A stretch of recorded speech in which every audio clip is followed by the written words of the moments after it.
Kreischer for a night of hilarious comedy at Ascend Amphitheater on September 12th. Do you remember when you were a kid and you'd hear your parents talking about really bad parents? Like, oh my gosh, Amy Stevens' mom was drunk dropping her off at school the other day. And you're like, whoa, how does that happen? And then you become a parent, you're like, oh, I know how that happens.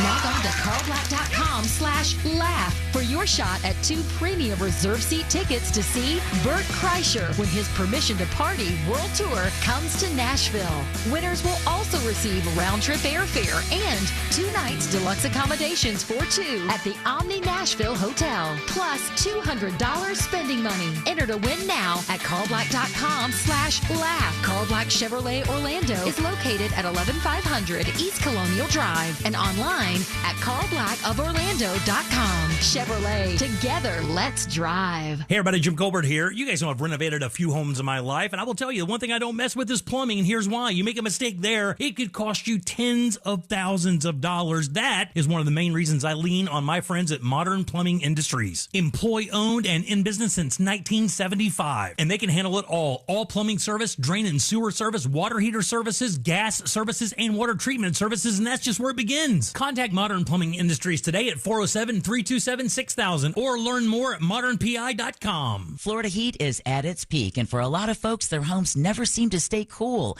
That's a common concern with Florida homeowners, and the problem could be your windows.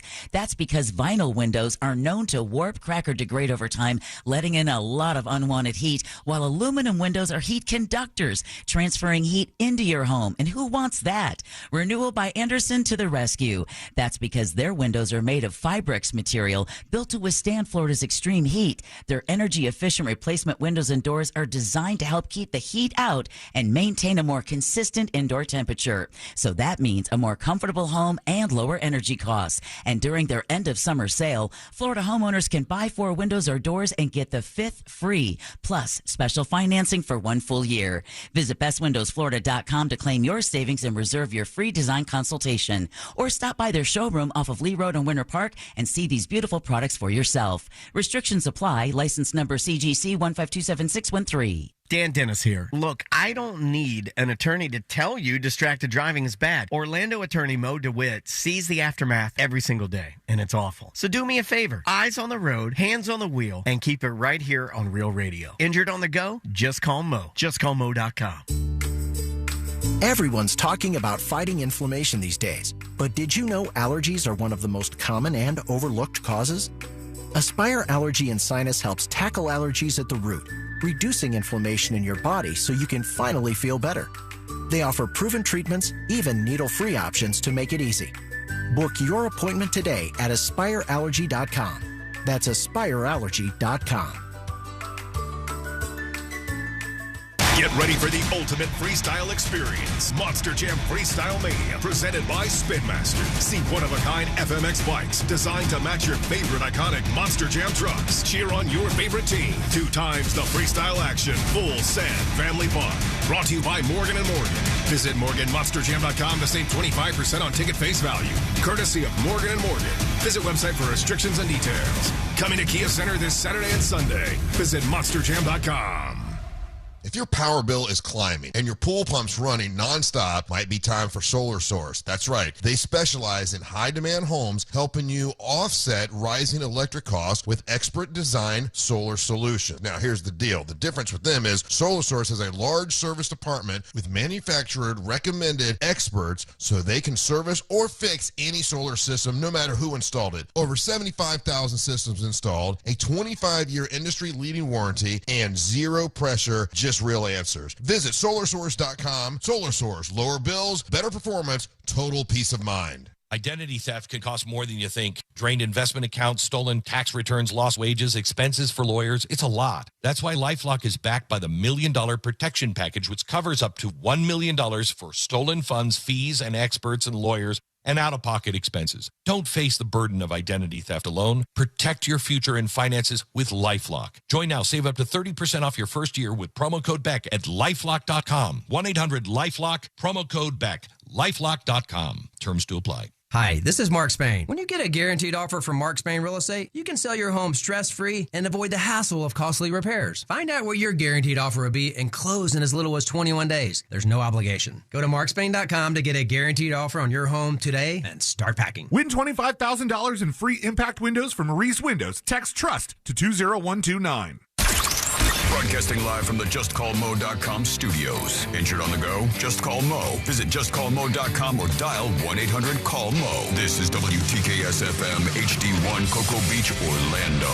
An iHeart radio station. Guaranteed human.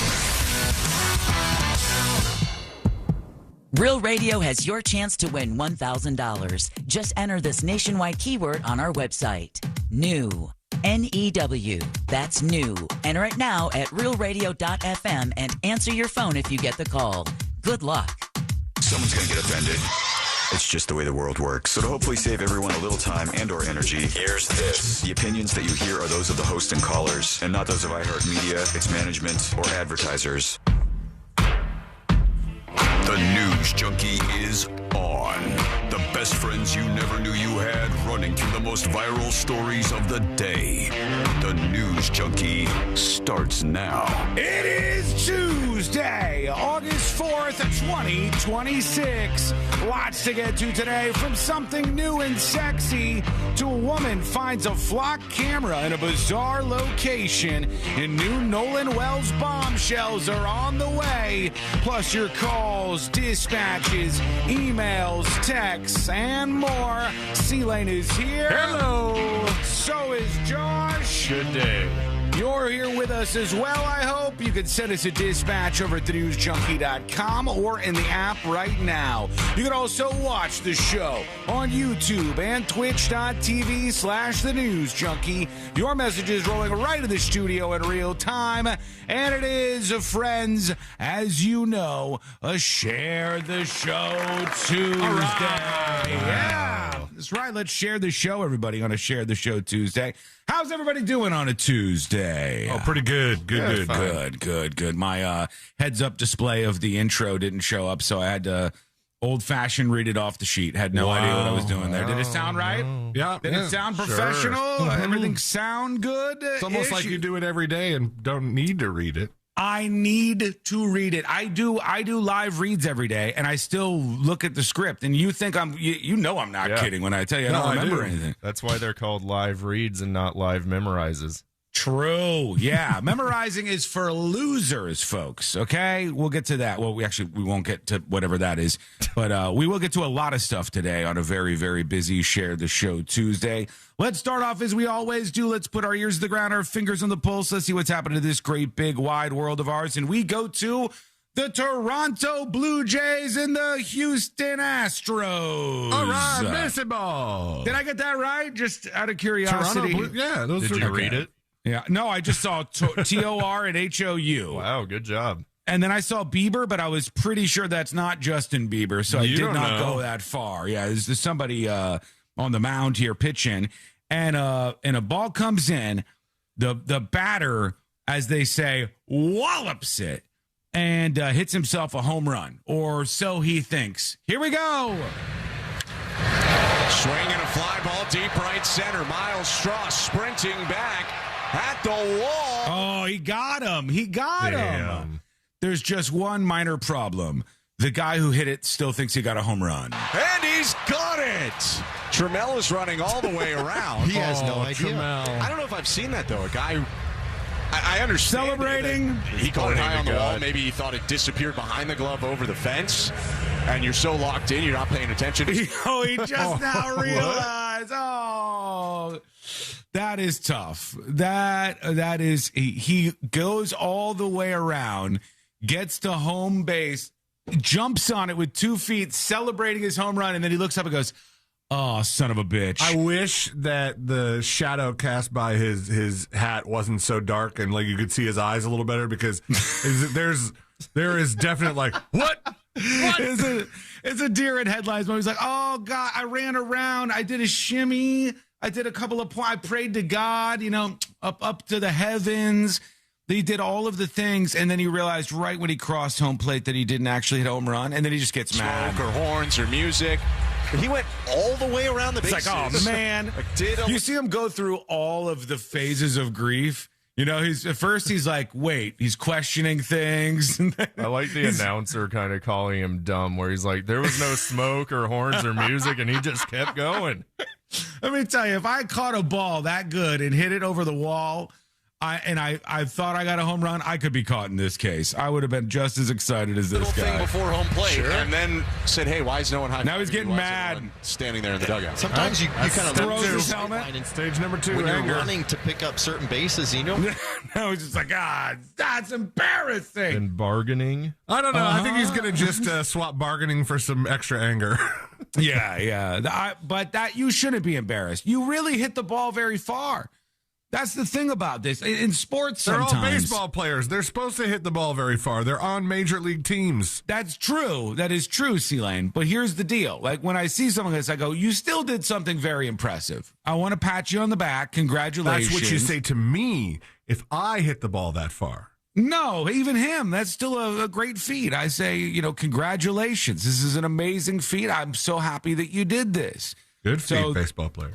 Yeah, indeed. There we go. Taylor Trammell touched every base before realizing he did not hit a home run. Kind of sad in a way. That sucks. Upside Down Aaron says, you guys just booted the Penthouse straight off Real Radio 92.1. Oh, West Palm Beach? Huh? I mean, we don't have any control over that. I don't know what's going on down there. Maybe they're like moving things around or something. Are you listening on the station, or are you listening on iHeart? Because sometimes when our iHeart streams go down, they cross wires. Yeah, they do. Yeah. Something flips and flops and they put different shows on. Or they're about to do to us what I said they did to that California radio station yesterday. You know what I mean? Just like annihilation. Everybody's out. Speaking of everybody's out, Josh is here with us on a Share the Show Tuesday. To be fired? Yeah. We thought we'd just bring you in for the special occasion. Now, Tuesdays, now with 100% more Josh, everybody. Okay? All right. Yeah, let's get excited. Tuesdays with 100% more Josh. Thank you. Tuesday, Wednesday, and Friday, he will be with us here on the show. So get excited, get thrilled about that. You can tell us what you think about all of this with your dispatches over at thenewsjunkie.com. C-Lane, you're not yet to the point where little Jackson has to be buttoned up and sent off to school just yet. All right? He's not being pushed off to school just yet. I'm about a fortnight away from that. No, for real? He's too little. He's going to like a day school. Okay. Oh, really? Yeah, like a couple days a week, just like a little bit of make some friends, learn. Socialize them a little bit? Socialize, learn to be in a classroom situation. We're terrified because he does not listen very well. So, but it's good and it's needed. Like here, I'm what happens when you don't socialize a little boy, and you're what happens when you socialize a little boy. So you can understand the lessons here. Hugging, big, lovable guy. Everybody likes him.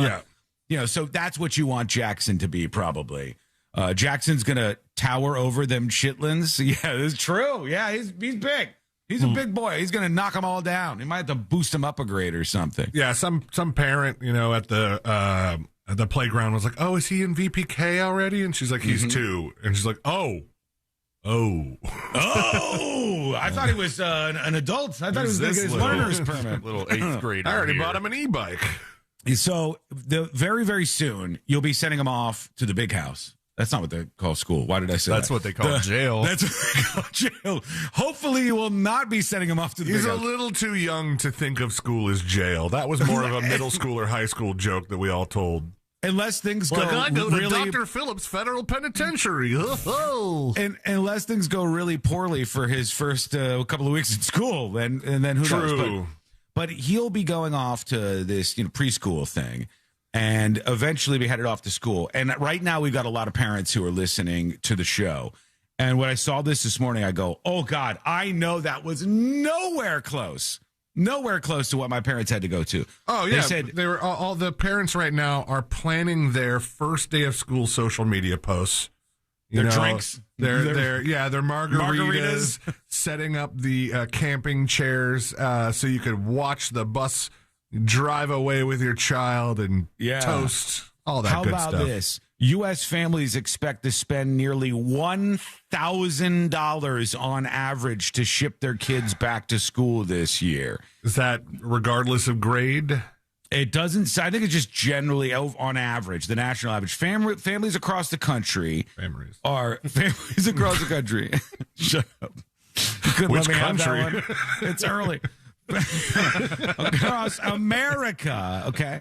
Families across the country are planning to outspend the national average of $922 last year, which includes buying clothes, tech, equipment for after-school activities, books, school supplies, and one-time purchases to get your kids back to school.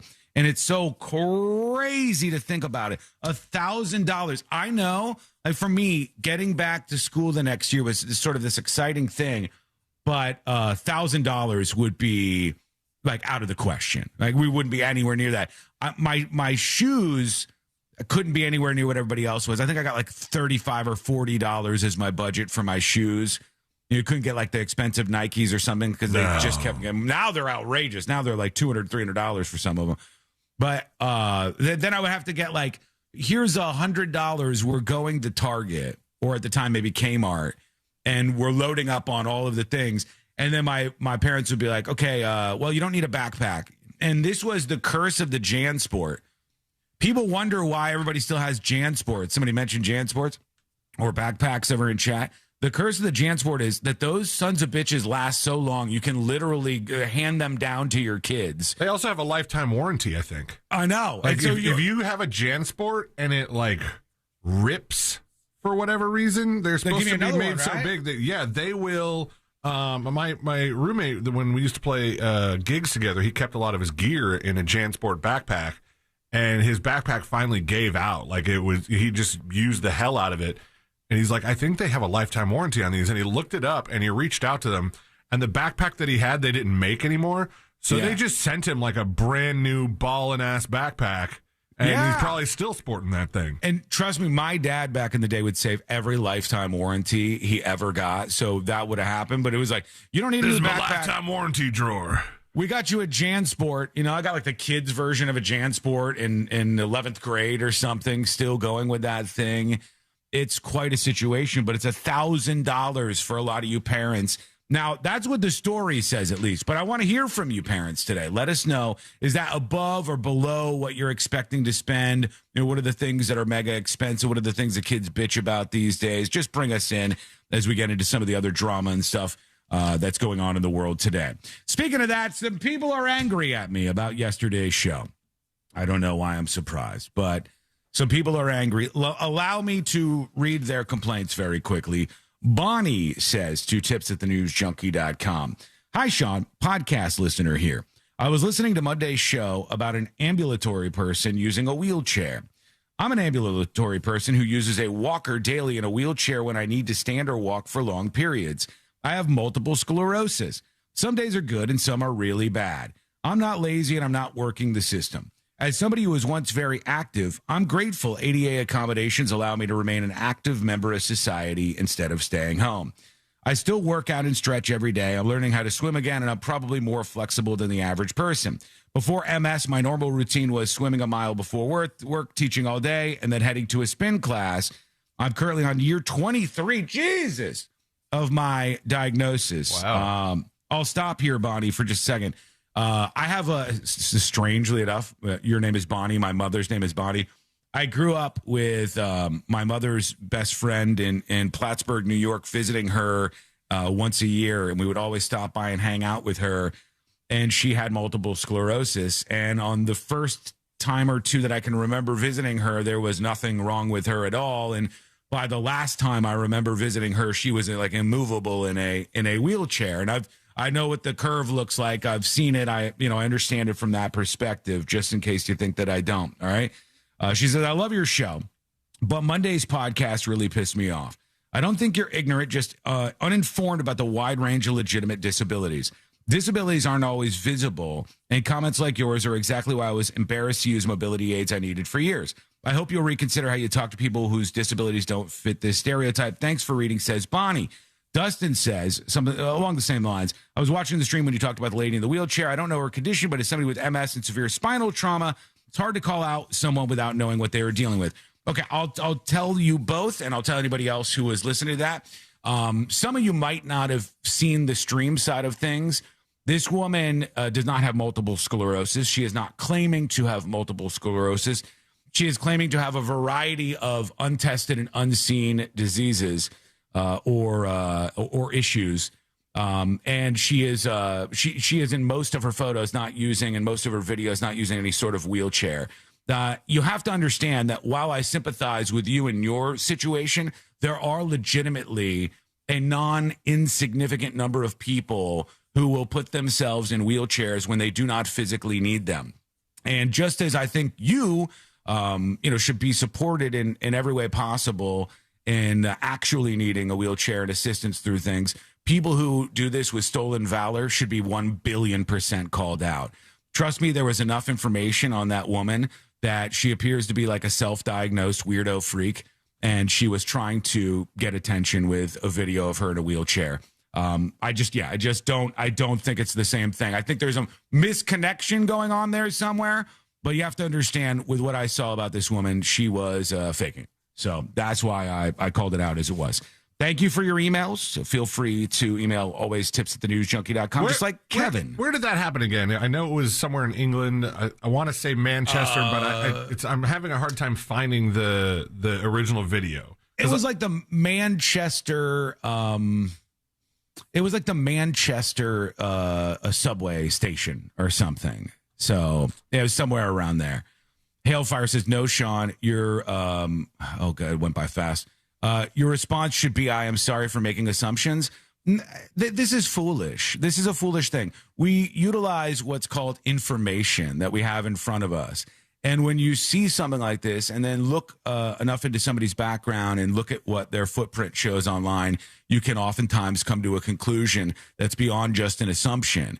And what you're doing is continuing to decide on, like, I just believe her. I think she's right, despite mounting evidence that you may or may not know about. So, no, I think that this was nonsense. I don't think she needed to be in a wheelchair. I think she was in a wheelchair for attention. I think that's what she was doing. You'll see this at the airport a lot of times. You'll see it at theme parks. You'll see people utilizing this, wearing it as an aesthetic sometimes, as weird as that sounds, or simply trying to get the benefits that people who are actually disabled deserve. But that shouldn't be surprising to any of us, right? We see this with handicap parking spots. Anything like this that's designed to help out people who need actual assistance in our life is taken advantage of by people who don't. So that's what's going on here. Anyhow, Kevin emails, tips@thenewsjunkie.com. Good morning, junkies. Last week you spoke about THC drinks getting pulled from the shelves on 7/31 here in Texas. However, only Delta 8 and Delta 10 products have been banned. Those are mainly gummies sold at vape stores. THC drinks are Delta 9. God, this is so confusing. It's true. So, yeah, but there's no way that everybody would just be missing this mundane detail. Like, the actual liquor stores are reaching out to their customers and going, hey, just so you know, coming soon, or the opposite of coming soon, leaving soon, are these THC drinks. Yeah, I did not know that Delta 8, Delta 9, Delta 10, I don't really know the difference between them. I'm not going to pretend to. But when he says they will remain legal after the November law, I don't know if that's true. I don't believe that that's true. C-Lane's talking about the liquor companies. They're, not the liquor companies. Stores, the retailers. The liquor stores, the retailers who are going to be hit by this, they're absolutely suggesting that the supply of their THC drinks are going to dry up. So I don't know if you're right, Kevin. I mean, I could be wrong, but We'd like you to be right. I would love if I was just so wrong about this one. I'm a disabled veteran serving 20 years in the Army, and I don't sleep much, but these drinks have been a godsend for me. True. I sleep well now with their help. I've always refused to take prescription medicines and medications and still won't. But, Sean, you're wasting money with those celebrity-endorsed and big-name drinks. Be like C-Lane. I buy the Buddies, $9.99 for a 4-pack. They have 10 milligrams, taste good, and get me way too high, he says. Still here every day. Love the show. Kevin in Texas. Thank you, Kevin.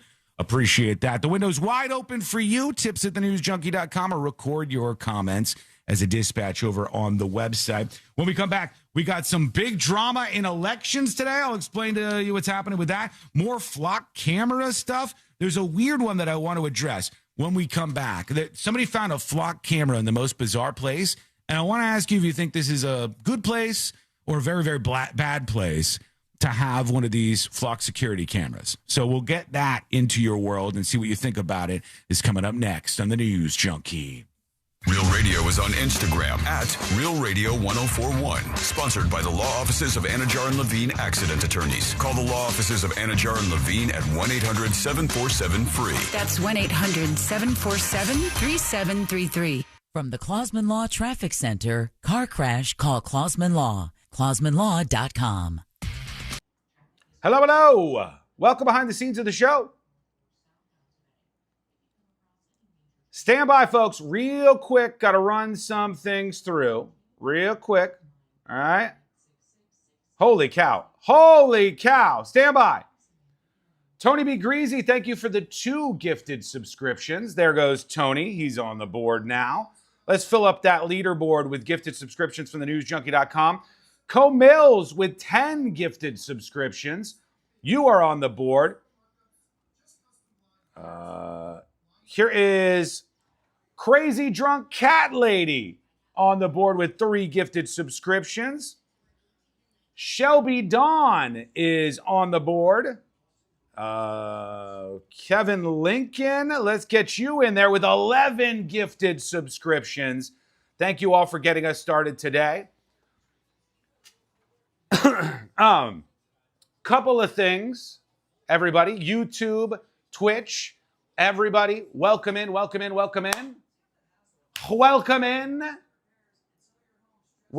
Now, I just announced that Tuesdays are now featuring 100% more of this guy, Joshua Marie Fowler.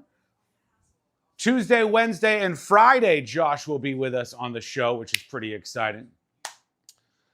Dan, that's 1,000% not true, just for the record.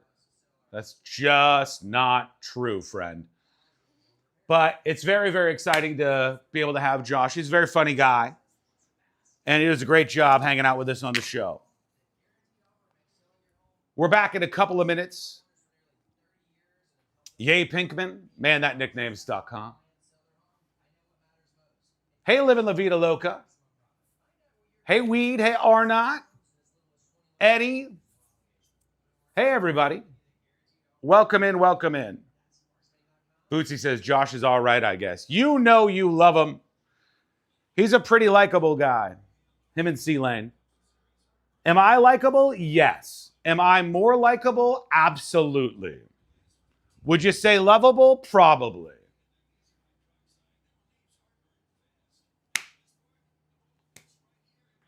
Thanks, Dan. Yeah, I mean, I honestly, I have to move on past all that shit. It's not really in my mind anymore. I think we've made our way past that. Couple of minutes. I definitely still call him Pinkman. I wonder how he actually feels about that. Do we have a Josh voice option for dispatches? No. No, we do not. I asked him the other day, I said, hey, would you like to be added to the TTS voices? And he goes, huh. And I go, well, think about it. And he went to think about it. And then we did secret shows. And then he never said anything afterwards. No, you're good, Dan. I get it.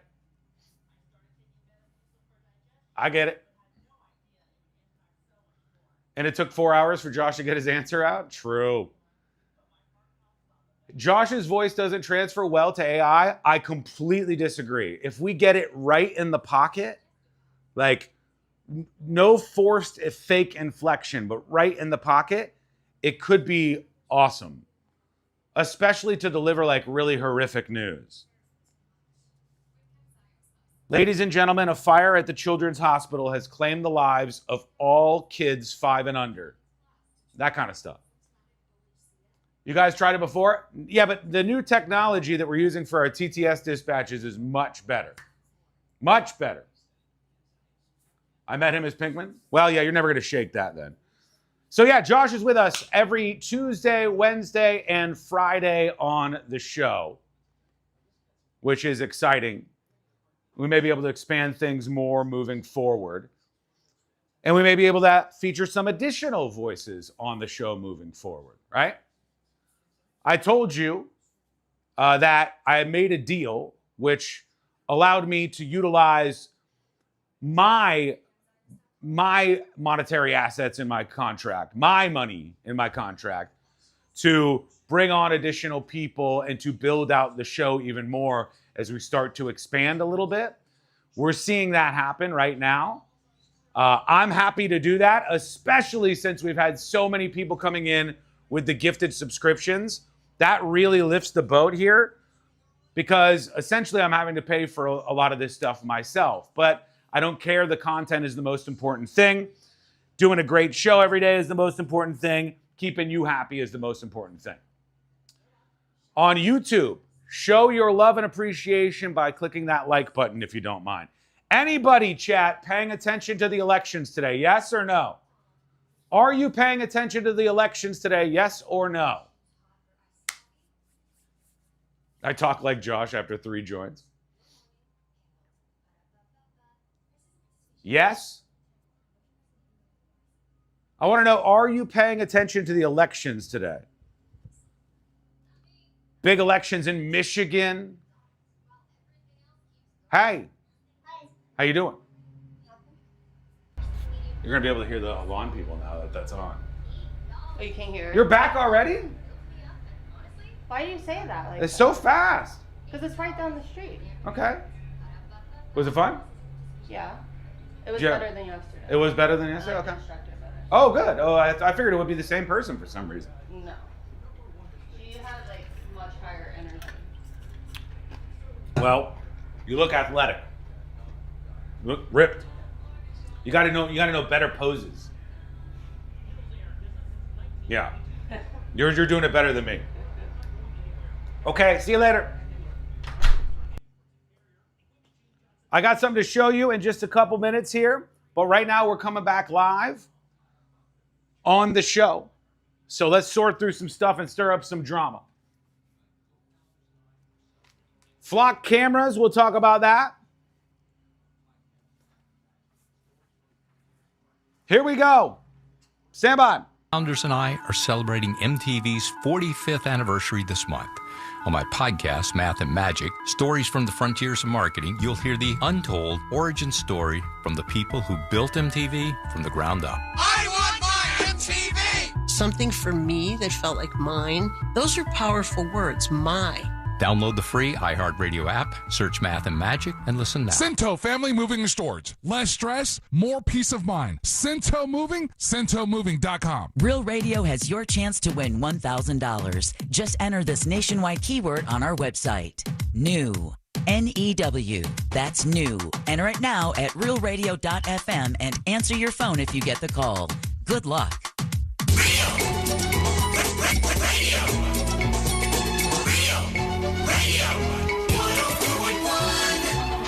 Where breaking news meets broken people. This is the News Junkie.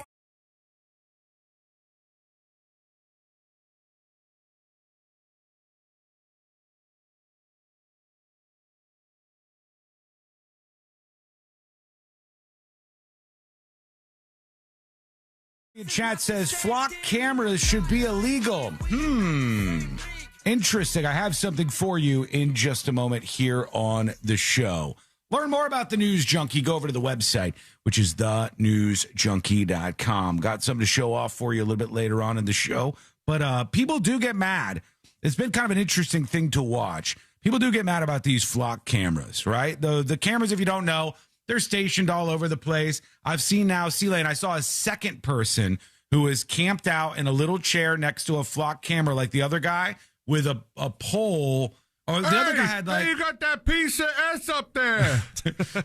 What did the other guy have blocking the flock camera? So when we pulled the video, it was hard to tell, but somebody had claimed that it was their pool skimmer. Yeah, it was the guy's pool skimmer, that he was just like in a camping chair holding his pool skimmer to block the thing. Like this guy was at home and he just got so mad about flock cameras, he grabbed his pool skimmer, headed over to the nearest flock camera and held it up to block it for a while. And then it's like, hey, what's your name? I'll bail you out if you end up in county. some guy drove by and was feeling for that guy. And then I saw another situation where there's another guy sitting down in a chair, and he's holding a big pole up that was blocking the flock camera. People are really, really growing into a ball of hate over the flock cameras. The flock cameras are becoming the new data centers. There's rage here, all right? There's rage that is being channeled in different directions. Anti-data center, anti-flock camera are two of the big channels right now. As far as the target of your rage, I would agree with that. But if we're staying in the respective lanes, I think the flock cameras, I mean, just kind of by virtue of what they do, are becoming the new facial recognition software. I don't want to go down there because they have facial recognition software. I don't need software recognizing my face. Right. There's a couple of weird things about this. Now, just keep in mind before you go crazy, sometimes people misunderstand where I'm coming from or something. I don't support flock cameras, generally speaking. I think they could be useful for some stuff. I don't know that they should be webbed and networked like they are. Now, in some situations, let's say you have a Lowe's that you're running, and you keep getting robbed, and all you need to do is stop the thefts, and it's like one or two people ruining everything, and you install a camera that keeps an eye on all the cars that come in and out of your parking lot. I think that's well within your rights to do as a business owner to try to stop people from stealing from you. And it's one step above shooting them, which would be, the ultimate release in these situations. So, and nobody dies, that's fine. The problem I have is when police abuse these situations, which has happened in multiple occasions already, where cops have been searching the flock system, try to find hot girls that they saw in cars driving by, or track their ex-husbands or their new husband's ex-wife, or various stories like that have popped up, and I 100% disagree with that. I don't think they should be doing that. But then sometimes I see things where people just are freaking out, and I go, I don't know, this seems okay to me. Tell me how you feel about this. Here's a woman. She found a flock camera. She says it's in a very inappropriate place. Let's listen to her. So I decided to go to the gun range today, like an American. And tell me why there are flock cameras pointing into the entrance of the parking lot. Not the street, into the entrance, so they can read every license plate that comes in here. Yeah, no, I love this. I'm sure there's no ulterior motive behind this either. All right. She screwed up ulterior, but you know what she meant, right? She goes into the gun range because she was, what'd she say? I'm just American. She was trying to do the American thing. So I decided to go to the gun range today, like an American. Yeah, so she's going to the gun range like an American. And when she pulls up at the gun range, she notices these flock cameras on poles inside the parking lot of the gun range. And she goes, well, this doesn't seem right. Well, there's no ulterior motives to this, I'm sure, she says sarcastically. And I start to mull over that a little bit. Again, I happen to think that we have to do this very careful balancing act of security versus privacy, right? Like there's a very, very careful balancing act that we can do there. And you think that too. Maybe you don't understand that you do, but I bet you do, because you go, hey, what is the level of crime I'm willing to accept in my neighborhood? I guarantee you it's not 100% crime in your neighborhood, right? So then if you added a bunch of flock cameras and security cameras and that brought it down to 0, would you be okay with that? Maybe.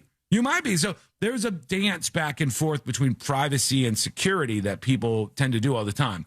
If you were going to put a flock camera at a place, wouldn't a gun range / gun store be a decent location to put? So, yeah, I mean, not for nothing, but this also could be the gun range themselves making the decision that, like, hey, we think it would be a smart idea for us as a facility to have these cameras. And like we've said before, just because you get the cameras doesn't mean you, much like having a Ring camera, doesn't mean you have to opt in to letting the police department access all that data, or letting, any other number of places that would have access to flock camera data. So you could use it just for your own businesses. You can use it for your own business, and then that's important. And you can keep the data, and you can keep the data to yourself. And then if there's an incident at the gun range, or if there's an incident involving guns in the community, the gun range can then go, "Hey, listen, we want to help. Here is a window of our data that these flock cameras took in. Here are the people that have been going, here are the license plates that have been showing up at this thing." And that's up to the gun range. We have to understand that or the gun range just said, "Screw it, tell the cops, everybody that comes." Yeah. We don't know, but some amount of security is good, right? Like I don't think there's any of you, because I see like Florida Scratcher on YouTube says, "Nah, I'll protect my own property." That's nuts. I don't think you believe that. I don't believe you believe that. So if they said we'll take every security camera, every like body cam, everything away, and there's no security apparatus in the United States of America anymore, and you just protect your own property with your own gun and your own security apparatus that you have on your property, you would think that is superior? Because I don't think many people would agree with that. I think we want some element of security. We agree that cameras at banks make sense, right? We're okay with a camera at the ATM, right? Right? I think most people are. You're okay with cameras in certain places, so you can keep an eye on things and things could be more secure. So I don't think that many people want them to completely be annihilated. I just think it's like, hey, we shouldn't be spying on people who aren't engaged in any sort of criminal activity and just catching them in a wider net, if at all possible. I think that's the bigger struggle that people have. But if you're going to put a camera up in the gun stores, they want good security. They want to make sure they know what's going on. They could see, the person who stole a gun was in this color car, this license plate. Here's what they looked like when they were driving out of the parking lot. And we could send that over to try to get somebody to get arrested out of that. But she was not happy with it. She's like, there's ulterior motives or alternative. And tell me why there are flock cameras pointing into the entrance of the parking lot. Not the street, into the entrance so they can read every license plate that comes in here. Yeah, no, I love this. I'm sure there's no ulterior motive behind this either. All right. No ulterior motive behind any of it. Let us know what you think. Is that a normal place to have a camera like this? A smart place? Are you against it? Are you for it? Give us your thoughts. Send it to dispatcher an email over at tips@thenewsjunkie.com. I'm sure these are in more places. Have you guys seen any of these around your house? I haven't actually seen one in person. I know where some of the ones are, and so I've kind of looked for them and I've seen them, but I'm not in the normal everyday habit of just noticing them. Like, there's a flock camera. I'm paying attention to the road. Have you seen these, Josh? I don't think I've seen them. Only in like a Home Depot parking lot. Okay, I haven't seen them on the road. If I go to most Home Depots, I will see one then. I think mainly Lowe's, but a lot of Home Depots, I'm sure, have them now too. And we know why. Like, why Home Depots? Because they get stolen from a lot. That's why they started to have these things. That's the issue. Young Colombian, I think, is right on this over on TNJ Chat. He says, I feel like it really comes down to how all the data is being used. If flock cameras were simply cameras that only worked for the business owner to protect their property and their merchandise, and they kept all the information to themselves unless they wanted to hand it over to police, I don't really think there'd be much of a backlash at all. I don't think people would get upset about that. But, we'll see what you think. Send us your feedback over on the website right now. See which brought up that John Oliver did a thing about these, I guess, this week.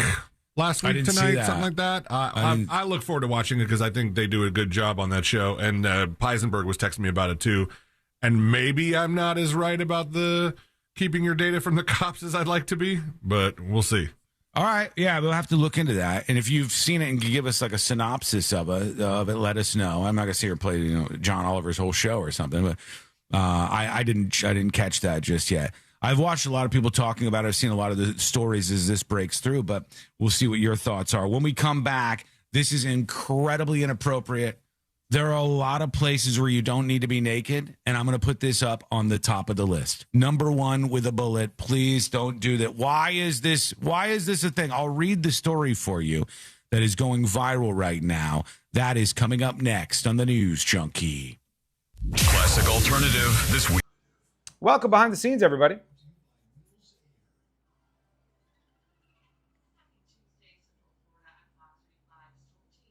There are flock cameras all over the Bear Lake Hunt Club area. Yeah, I've still not seen one. I mean, as far as I'm aware, there's like hundreds of thousands of them. And one of my biggest concerns is the CEO of the flock company seems like a nut job. That guy seems crazy. No, it's not naked at a gun range, Hale. It's not naked at a gun range, but it is naked at a place that you should never, ever, ever be naked, which we'll discuss. We shall discuss. Chat, without thinking about it too long, in one word, what is the most inappropriate place to be naked?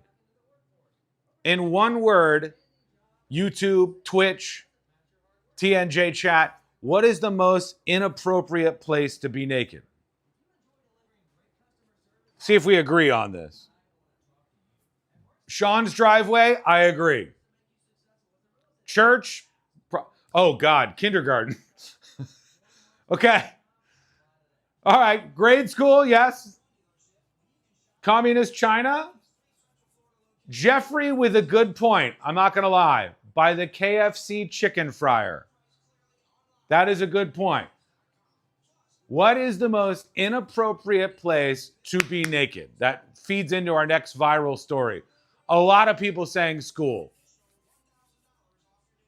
Specifically Walmart? All right. Christmas dinner? Nah, see, that's not even weird enough. I've told the story about those kids that I lived next to growing up, and they ate every meal totally naked, the whole family. Every meal. They would go to the dinner table all naked. The mom was a very large woman, and the dad was a very tiny man. And then the two sons were like 12 or 13 or something like that. And they would all eat. I think they spent most of the time in their house completely naked. But they ate dinner naked every night.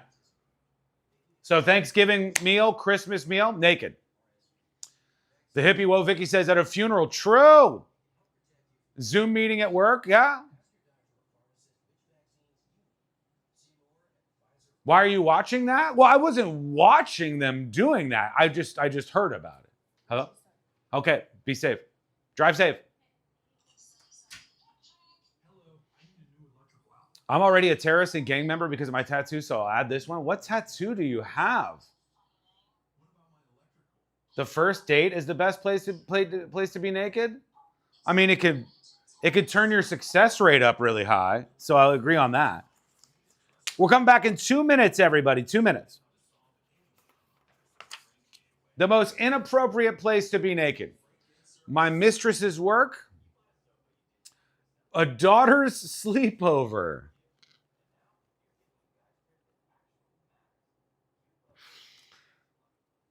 That's true. Oh my God, you have a Hatchet Man tattoo? You have a Juggalo tattoo? You are a terrorist. The Pound? No, the Pound's fine. The Pound is fine. You could say you just misunderstood what the place was all about. What is the huge news? Oh, your mother and I are rekindling our relationship. And I've just been really letting her have it. So I wanted to share the news with everybody. I stir drinks with my penis. Okay. Lowe's Garden Center. I think Lowe's Garden Center you could pull off. You could just be like, I'm a nudist, and this is the environment where I'm most comfortable, so of course I'm going to do this. Let's see, we got C-Lane in his booth. C-Lane, can we do let's do an 8 here maybe?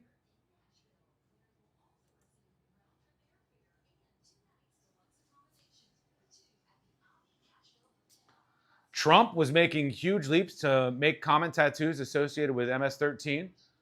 What do you mean, make them like a symbol that you're in a gang or a terrorist group? Brother, you think I'm going to feel bad for somebody with MS-13 tattoos. I think that person should be profiled. If you have an MS-13 tattoo, I think you should be profiled. All right? I think it's fine to profile every single person with an MS-13 tattoo.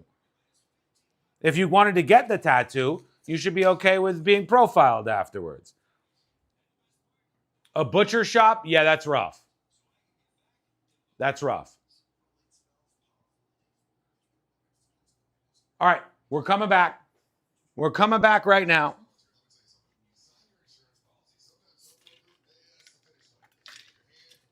The Vatican is a pretty inappropriate place. I agree. But this is this is just something that I can't get on board with. No matter how much I might try, which is none. I cannot get on board with this. We're going to talk about it. Here we go. We're coming back right now. Also, an interview coming up at 1 o'clock, which should be fun. Do not miss out on that.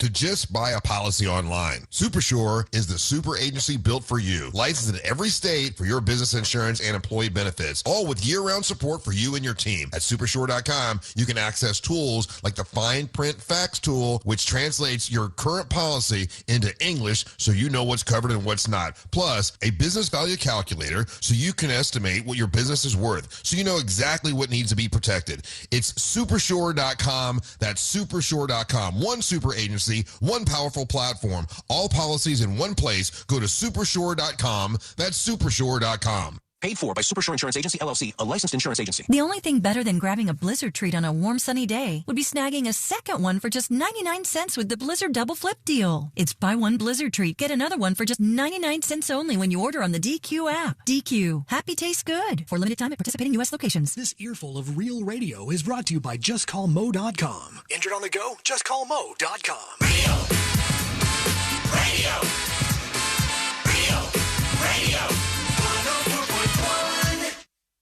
Join in on the chaos. We eagerly await your dispatch. This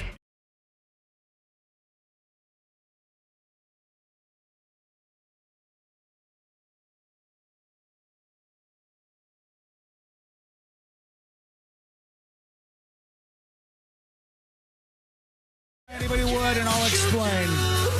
All in a matter of moments. Keep your clothes on, for God's sake. Details on the way. Learn more about this show. Go over to the website, which is thenewsjunkie.com. There are a lot of places where I just don't want to be naked. I'm gonna put that out there. I'm gonna say that. And I was asking the chat during the break, Josh Sealand. I was asking chat, the folks who are watching the show live. I said, "What's the most inappropriate place to be naked?" And only one or two people got the place that's in this next viral story that we're going to talk about. But they proceeded to say some things that I was like, yep, that is an inappropriate place to be naked. That is, yes.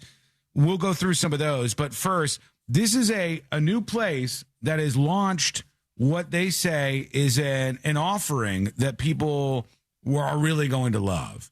And it's a South Florida steakhouse that has announced they're doing nude dining. We don't need that.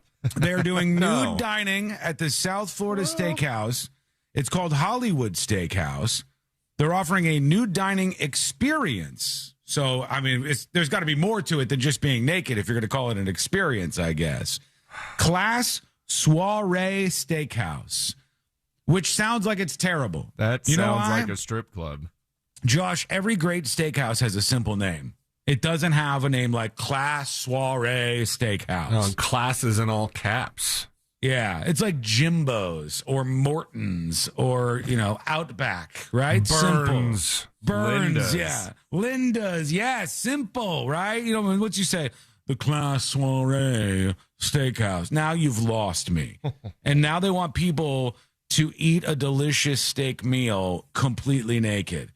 I do not know why anybody would want to do this. If you do want to do this, I'm all ears.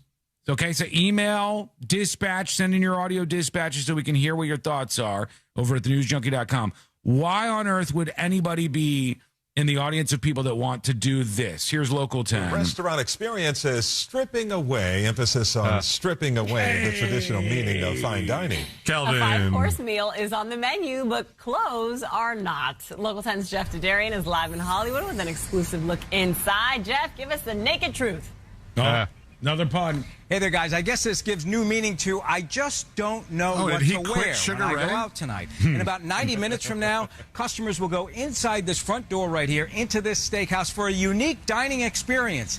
Naked dining, and it's legal. Yeah, it's. I hope so. It's not legal. They will all be arrested and hauled off to jail today. They will be leaving wearing handcuffs. Right, like we know it's legal. We get that part of things. But the Class Private Soiree Steakhouse is offering up a nude steak night. And everything about this just seems gross to me. I don't want to sit in a seat naked. I don't want to sit in a seat where somebody else is sat naked. I don't want to sit near a steak knife naked. I like nothing about this draws me in. Like there's only a handful of things that I actually want to do naked, Seeley. I've never eaten a steak naked. I don't think I've eaten much naked. I think if I suggested to my wife, like, hey, kids going to bed early, what do you say we have our steaks naked? She'd be like, what the hell are you talking about? Get out of here with that. It's stupid. It's not even an exciting thing. Like, if you want to be naked, there's things to do naked, but eating steak is not one of them. And here's the kicker.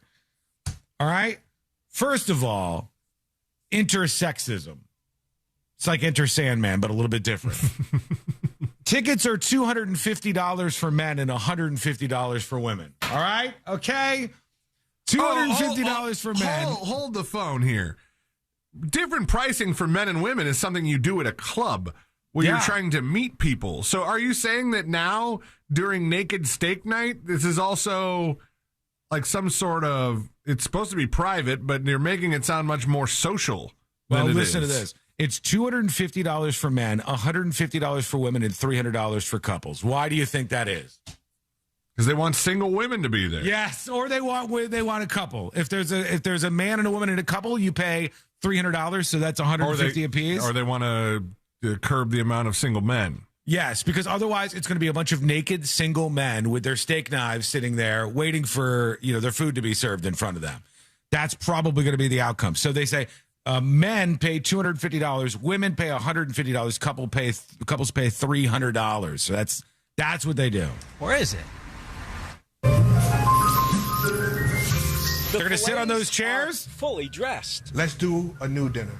The diners, not so much. They disrobed pretty much here. Class soiree. Pretty much here. What is that? I mean, you don't know? You're the guy running this one place. guy took his pants off on the sidewalk. It's like some people got a little excited. Steakhouse is the talk of the town and social media, not just because of the menu, but for what's not on it. The customers, that is. Clothes, none. Is it shoes and socks off first, or how does it work? Well, we have a bathroom here. Murad Ali is the chef and owner. He came up with the once-a-month concept to get new business, to generate some buzz. And Chef Ali says there is a market for this. And if you're saying, is there? What? Are you kidding me? What do you want to say to those people who say that? Please allow people to express themselves at our place. Legal? I had no idea where he was going with that. Please allow people to express themselves at our place. I don't want to stop it. I just think it's not for me. I would never have any interest in doing this. If you would, let us know why. Please explain to me the draw of this. What I can't seem to find from any of their websites is why class is not only in all caps, but there's periods after it, so it stands for something. Cool Okay, ladies and sexy studs. I don't think so. Let's take that in for a second, Josh. Do you think the people who actually would show up for nude dining at a steakhouse are going to be attractive human beings or no? I'm sure they're attractive to someone. Yeah, That's my answer. I think that if you stumbled in to the nude steak night, it would be exactly what you're expecting. Just close your eyes, picture. That's exactly what it is. unless you're expecting a bunch of 10s. We'll that's go not that. there before we're done here. Do you find yourself staring at people? No, not at all. He's lying. Yeah, they are ugly. Yeah. Tonight, the chef expects about 20 people. Men, women, some single, some not. All of them nude. Toshiba Hart is your hostess. It's more so of a gathering to get to know people, new people in the city. I guess so. Will you cook in the nude ever or what? Me? No. I love it. Yeah. Will you cook in the nude? Hell no. I'm not going to be naked. What are you, ridiculous? This is a professional establishment. Will all the people here be naked? Yes, absolutely. Eating their steak with their steak knives and a bunch of single guys paying $250. Would you try it? Let us know what you think. Why would this be a thing? Go to thenewsjunkie.com and send us your dispatch right now. Would you guys do it? No. What if your wife was like, this is really important to me? No. I think you would. I don't think it would ever be really important to her. I know, but if it was, and she sat you down and she was like, look, I really want to do this. This is really important to me. I really want to do nude steak night. And you don't give me a lot. Give me this one thing here. You go, I'll do it. What do you think would happen if I gave her that speech? She would say no, obviously. Yeah, exactly. Yeah. Because if she wants to do it, then that's fine. But if you want to do it, you want her to go along with it, it's totally different. We all understand that, right? Yeah, sure. Like for a guy to be there, it's not that big of a deal. But if a woman's going to be there, all the guys are going to be looking at that woman much more so that they're going to be looking at you if you're just a guy there. That's at least how I think this would go. Maybe you've been to one of these and you could give us your experience. You could tell us about that too. Tips, TIPS at thenewsjunkie.com. Not for me and quite expensive, honestly. $150. Isn't that expensive for a steak dinner? I mean, for the full meal? Yeah. With drinks, I'm hoping. What do you get at this place? It says you don't wear any clothes. You get a yummy meal, $150 for women, $300 for couples if you're a dude by yourself. 250. Oh, 5-star experience dripping with class and elegance. Dripping. Yeah, that sounds good. Nobody wants to hear dripping when everybody's going to be naked. Maybe you do. Some people might. Let us know. We're going to get into your reactions momentarily here on the show. Quick break. When we come back, we'll talk about the big story of the day. I got a woman who's very angry inside a department store. We'll see what she's angry about. We got a bunch of things to dive into, and that's coming up next on the News Junkie. Your chance to win $1,000 in your hand is minutes away on Real Radio 104.1. Brought to you by Mills Air. Okay, here we go, chat. Are you ready? Are you ready? I have something to reveal to you. A brand new exclusive magnet design. I had a dream. And in that dream, I painted the most beautiful painting of all time. And in the morning, I immediately went to a canvas and painted from my mind what was the most stunning piece of art ever captured in history. And now I have made a very limited edition The News Junkie Game of Magnets magnet out of this stunning design. Introducing Starry Night. That's what I call it. That's what I call my glorious work. Introducing Starry Night. It's gorgeous. The detail is unbelievable. It still reads quite well from afar if you're brave enough to put this on your vehicle. These are gorge, stunning in every way. Starry Night, a limited affair. You could get one of these magnets. All you have to do is subscribe to Secret Shows. Subscribe over at thenewsjunkie.com, and after you are done with your subscription, you can claim a gift. Claim this if you want it. There's other things you can claim too if you're not interested. But claim the Starry Night magnet for Game of Magnets if this is what you want. If you're already a subscriber, for every gifted sub, you can grab a piece of merch. That means 5 gifted subscriptions.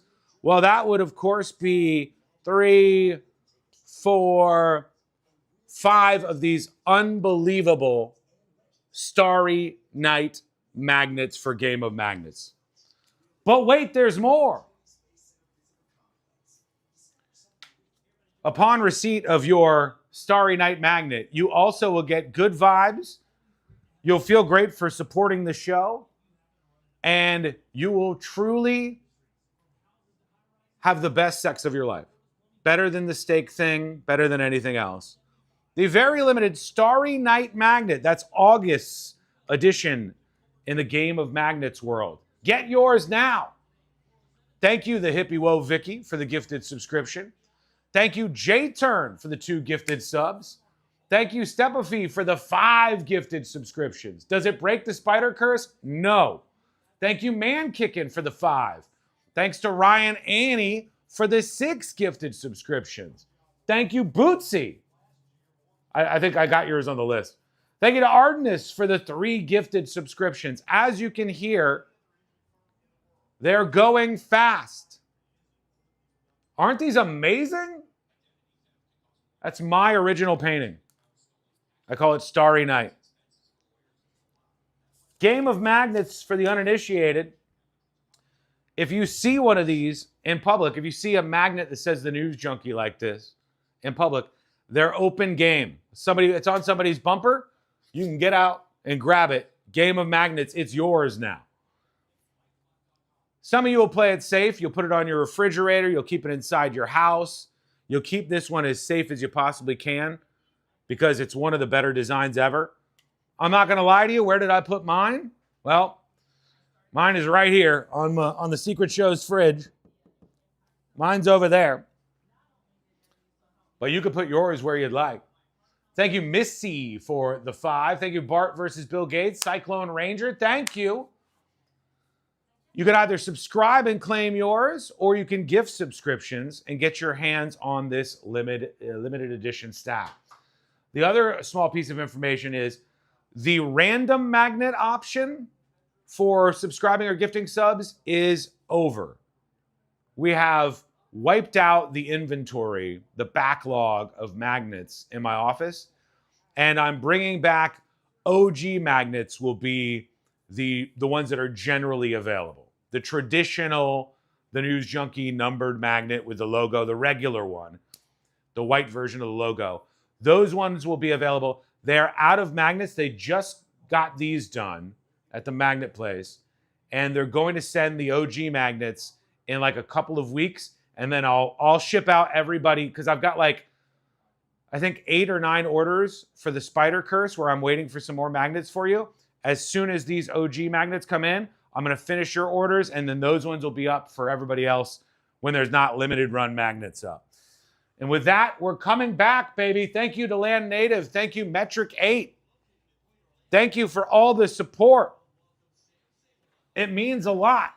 I appreciate you. Oh, shoot. I'm going to need one of these for the stream. Let me get this right here.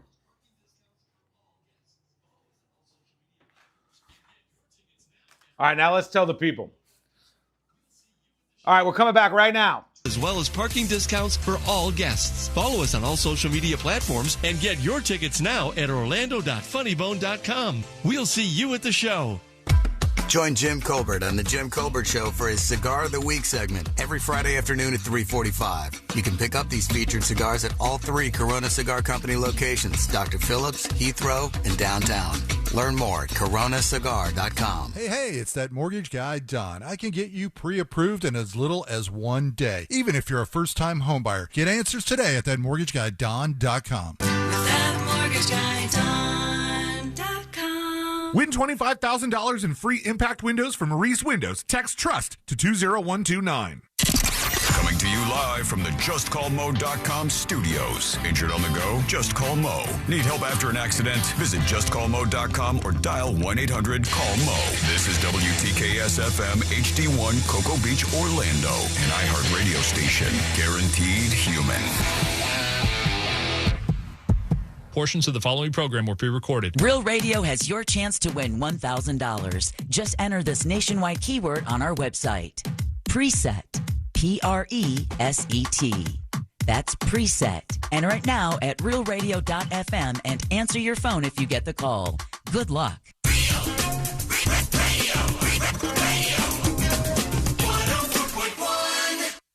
Occupying the space between high society and prison tattoos. This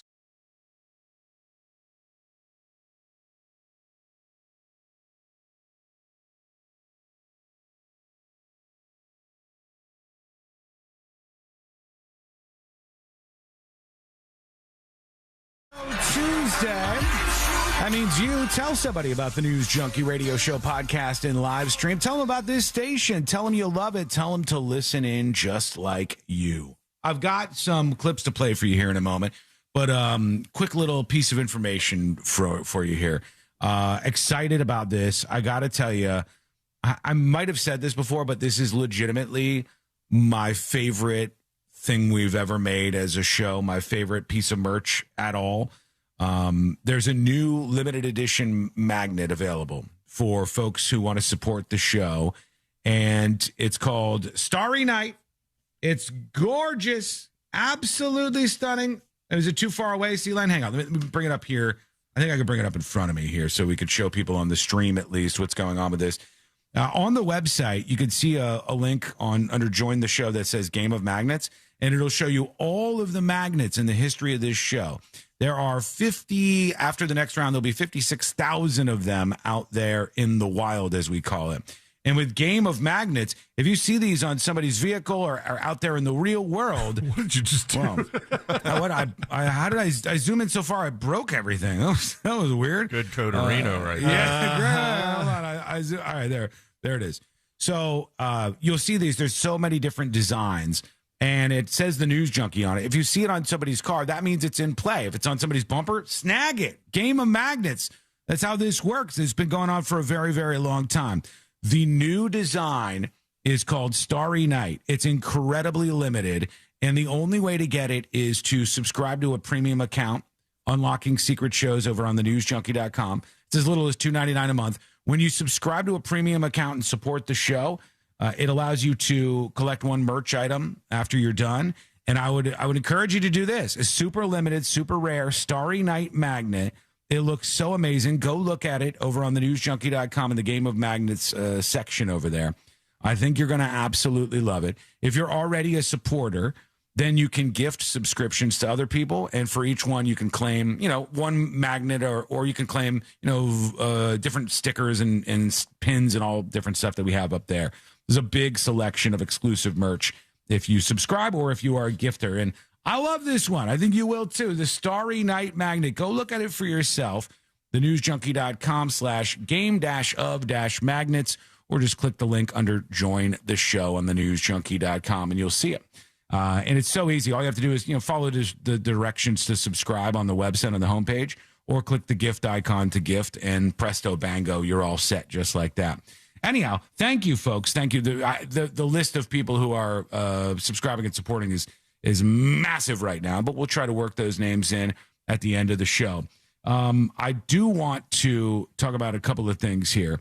One is the dispatches that are coming in. We're going to get to these. We're still doing the Rate My Blank, which for this week is Rate My Dad Joke. But if you want to submit yours, your competition is slim right now. We haven't had any real bangers just yet. I don't know what I'm expecting, but there's going to be better submissions. Probably today, I would guess. There's probably going to be some better ones that are coming in here in the next little bit. We'll see what you think about it. So, yeah, you could send yours over at thenewsjunkie.com. Let me play something for you, and you can tell me if you think I'm crazy here. It's fine. I want you to be honest. I want you to be dead honest after hearing this clip, all right? Here we go. This is from a recent, I think Smartless was doing one of their podcasts, and they had Jonah Hill on stage. And this, to me, was an example of absolute delusion that people get in Hollywood. Just complete delusion. And here's Jonah Hill talking in the latest episode of Smartless here. I love Brazilian Jiu-Jitsu. I love, except my body is begging me to not love it. 42 isn't, my wife is often like, you're not going to become like a professional fighter. You know that, right? Like, you're a comedian. Like, but let me ask you something. Yeah. If we got into it, I would fuck you up.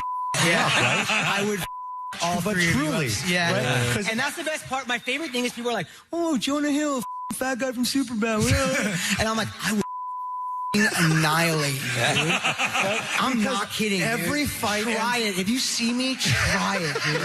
Every fight ends up on the ground. Bring it. Who's got it? All right. Here, now you understand what's going on. So Jonah Hill has decided that now that he's been participating in, I don't know for how long, Brazilian Jiu-Jitsu, that he can defeat all comers. That he would just annihilate all of these guys on the stage. Which, by the way, Will Arnett's a pretty decent-sized guy. Yeah. Will Arnett is like in decent shape, and Will Arnett, I know people don't give him credit for it. They view Job from Arrested Development. Will Arnett is a pretty big guy. And Jonah Hill thinks, this is very much Hollywood mind, I've done Brazilian Jiu-Jitsu. And, of course, none of these people are being easy on me at all because I'm a famous person, right? I've done Brazilian Jiu-Jitsu, so I can kick all of your asses right now. I think, tell me if I'm crazy, I think I could kick Jonah Hill's ass. I think I could. Aren't you just doing what he's doing? No, I'm looking at Jonah Hill. Or it's different for you because you're not in Brazilian Jiu-Jitsu. I don't think Jonah Hill's version of Brazilian Jiu-Jitsu, however many months he's into it, is going to do for him what he thinks it is. I don't know that Jonah Hill, and here's the kicker. Do the Brazilians even like Superbad? Why are they going easy on him? Because he's famous. I don't even think, I might be wrong. I'm doing a little bit of assuming here. But I don't think a person like Jonah Hill has ever been in a fight. He doesn't strike me as a guy who's like ever been in a real fight in his life. And then you go to some Brazilian jiu-jitsu classes, you're like, I could kick everyone's ass. I don't think that's the case. Now, just in case you start running wild here with this, I want you to know something about me. If you are a Brazilian jiu-jitsu star and you have been doing Brazilian jiu-jitsu for like 5 years and you actually fight and spar other people and you're not Jonah Hill, I'm not saying I could beat you up. I'm not saying that there's no skill in Brazilian jiu-jitsu. I see the MMA guys. All those UFC guys can kick my ass. I'm not saying they can't. The only thing I'm saying is I still think I can beat up Jonah Hill. I still think I would win in a fight against Jonah Hill because I don't think he's actually learning any of this stuff. I think he's learning as much as your little kid when you drop him off to a karate class. Whoa, no buddy. offense, Whoa. I learned plenty of karate. I did not mean to hit you with a stray there. No offense. Honorable. I didn't mean that. I'm saying I don't believe that this guy is some sort of threat to the people around him. I think Will Arnett is way bigger than him. And if I had to put money on one of them in a fight, I would say that Will Arnett would kick his ass. Jiu-jitsu people would tell you it's not about size. It's about how you maneuver. It's about how you maneuver. And don't they like do the grappling, right? Yeah. Is that, they go to the floor and they roll around and do arm bars and whatnot. And they will get me, and they'll get me an armbar. Do you think Jonah Hill could beat you up, Josh? He has a lower center of gravity than me. He could take me to the ground, probably. I would bet $100 that you would win in the outcome of you versus Jonah Hill. That's very nice of you. I don't think I'm being nice, really. I mean, no, hold on. Why am I refusing that? I'll take that. Yes, I am being nice. I'm a generous and nice man. But I just think this is reality slapping people in the face. Now, all you Brazilian, like a Brazilian, all you Brazilian jiu-jitsu people. And then the blonde said, how many is a Brazilian? All you Brazilian jiu-jitsu people, come at me. But just somewhere somebody just hit cancel on their dad joke after I said that. all of you come at me, but please understand, don't be like the wheelchair emails or anything that happened at the beginning of the show. Understand the entirety of my point is not that I can beat up Brazilian jiu-jitsu people. Not that somebody very skilled at it couldn't take me out in a fight or pin me or get me in an arm bar or whatever. My sole and only point is that Jonah Hill is a Hollywood celebrity who is having a fever dream that he's actually good at Brazilian jiu-jitsu. And I, with my fight history, my history as a kickboxer, just in case you're new around here, as a boxer, yeah, all those kickboxing and bust boxing, stop scrapples you got into, all the fights that I've been into in my actual life, and keep in mind, I've fought Florida State Golden Gloves, fought boxing for about 6 years or something. Half of Oasis. Beat up one of the guys from Oasis, ladies and gentlemen. Did you yeah, beat him true. up? Did you beat him? Beat him up? Not technically, but I was young, and it was more of a roll around fight, which technically would be like Brazilian jiu-jitsu, actually. But I and did think you win? We rolled around. He tackled me. Noel Gallagher tackled me. We rolled around, and then I shoved him, and he shoved me. I was 15 years old, and then his bodyguard definitely got the best of me. So that side of it, I did not win. So we'll see what you think about this. Do feel free to reach out. Tell me how wrong I am, or maybe you think I'm right. I think some of you Brazilian jiu-jitsu people will be like, no, he's right. Like, if you're truly trained and very good at this, that's one thing. But if you're like a Hollywood star and they're blowing smoke up your ass, that's a completely and totally different thing. All right. There's lots of dad jokes coming in for our Rate My Blank. Should we give a couple of them a shot here? Yeah. You can't ask for him and then not play him. I know. I want to. Here's Fin Fan with a Rate My Dad joke. Dad joke. So these two sperm were swimming next to each other. And they got real tired, and one sperm asked the other sperm and said, "Hey, which way to the fallopian tube?" The other sperm said, "Fallopian tube? We're not even past the esophagus yet." Doop! Wiggle, wiggle, pop, pop. Okay. All right. You know, that one. Can you send a follow-up dispatch explaining in detail every part of that joke? You get it? You see? Here's another one. Oh, God. I can already see the transcript on this one. Here's Crazy Drunk Cat Lady. Hi, News Junkies. Hey. I'm usually really bad at jokes, but this one's always stuck in my head. Okay, that must be good. What's red and green and spinning really fast? A frog in a blender. Have a good day. All right, not going on the list. Not going on the list. Meow. My father once told me that humans eat more bananas than monkeys. And I don't think that's true because I've never seen a human eat a monkey. It's kind of funny. You got it, Josh. All right. I'm going to bookmark that one because that was better than the other ones, which have not been very good. Not very good. One more. Let's see. Here's Vicky. Go ahead. A little fun fact. Koi fish travel in groups of 4, the A, the B, the C, and the D. And in case of danger, the A, the B, and the C will scatter, leaving behind the decoy. Wiggle, wiggle, pop, pop. I like it. That's Clever. not bad. The decoy? Koi fish. Decoy. Yeah. Oh, okay. Yeah. Not great. Not great. Well, Sean didn't get it, so that was that's why he's mad. I was thinking DECOY, and then I connected the dots. After you yeah, exactly. then I landed. Oh my gosh, on you were it. thinking the thing that the joke led you to think. Yeah. And then I got to the actual thing. Here's one more. Here's Sean. Hello, Sean, C-Lane, and maybe Josh. Yeah. Here's Hello. my submission of dad joke of the week. This is Sean Orsine from Indiana. What do you call a magician that's lost his magic? Ian. Really, Josh? Stupid. Josh is cracking too easy. You got to keep a stiff upper lip. I have whimsy in my heart. All right, I'm bookmarking that one. Where did that come from? You just decided to bring it today? Yeah. I'm bookmarking that one. For the first day only. Ever. Last one from now. Here's Wooly Kamath. Hey, junkies. Maybe this will count as a dad joke. Mm-hmm. You got 3 old ladies are at the park, sitting on a bench, feeding the pigeons. All of a sudden, a guy runs by, and he flashes All 3 old ladies.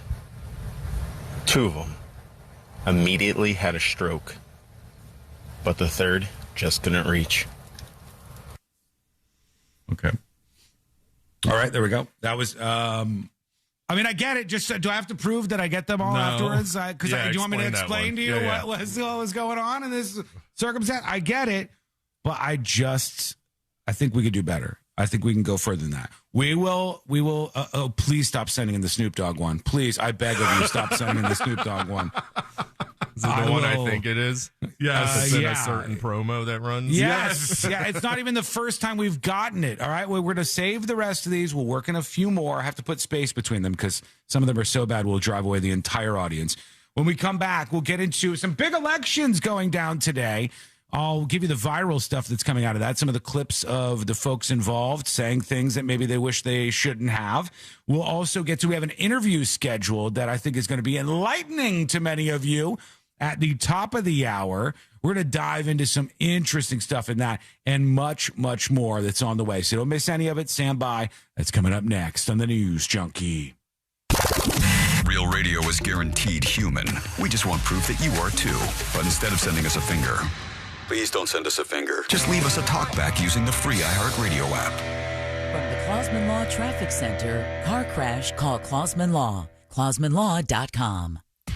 2 left lanes are blocked southbound on I-95 near Old Dixie Highway. Out by Ormond Beach, that's causing some stop-and-go traffic. Emergency constructions blocking the right lane. Backing up traffic quite a bit on Florida's Turnpike northbound between Okahumpka Service Plaza and US 301. On I-4, you won't be running into anything tying you up, but if you do see traffic troubles, call the Valvoline Instant Oil Change Traffic Tip Line at 866-676-8477. From the Traffic Center, I'm James Birmingham. This report is sponsored by Advanced Air Home Service. One call solves it all. Dispatch, this is Mindy. Advanced Air Home Services. Putting off fixing electrical problems in your home can be a real hazard. Visit AdvancedAirandHeat.com to take care of your electrical problems today. Advanced Air Home Services. License EC 13010897. Ladies and gentlemen, let me tell you about a great company, Mills Air. Mills Air is a company that is going to stand by you, and they are going to give you the fair deal that you deserve. That's true. You deserve that. You don't deserve people ripping you off. You deserve an honest appraisal and the actual cost of whatever it takes to fix your AC and make it blow cold again. Sometimes that's a little tiny cheap part, and they'll be honest with you about that. Sometimes you get some bad news. But even if you get bad news and you need a new air conditioner, you're going to the right place with Mills Air. They're a Carrier factory authorized dealer. What does that mean? Well, that means that they can help you out and get you huge discounts and huge rebates toward a brand new Carrier unit, which, if you don't know, can save you a ton of money on your power bill every single month. So if you want to learn more about how they can help you out, you can go to their website, which I'll give you in just a second. But if you got a problem and you've been putting it off and delaying it, forget about it. Just make a move right now. Go to your phone and call Mills Air to get your AC fixed. Fix the air conditioning with one call to 407-277-1159. That's 407-277-1159. Or find them online at millsair.com. Russ Rollins here. Hey, A+ live read, folks. You know you loved it. There are currently 139 gifted subs available. I guess you guys like this new design here. 138 of them available over at thenewsjunkie.com. Now let's see what that means. Hang on. Let's look at our promotional items. Starry Night Magnet. Okay, they're going very, very fast. They'll probably be gone today. All of those will, I'm almost positive, all of those will be gone today. Thank you for all the subscriptions. Thank you for the support. This helps support the show in ways you could only dream of.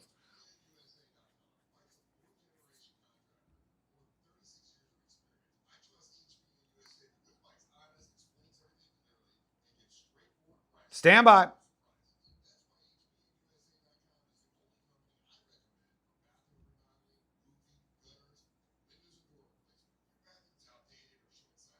Lots of dad jokes coming in. Many of them terrible. But I bet there's going to be a gem in there that's going to make me really, really laugh. I believe in you.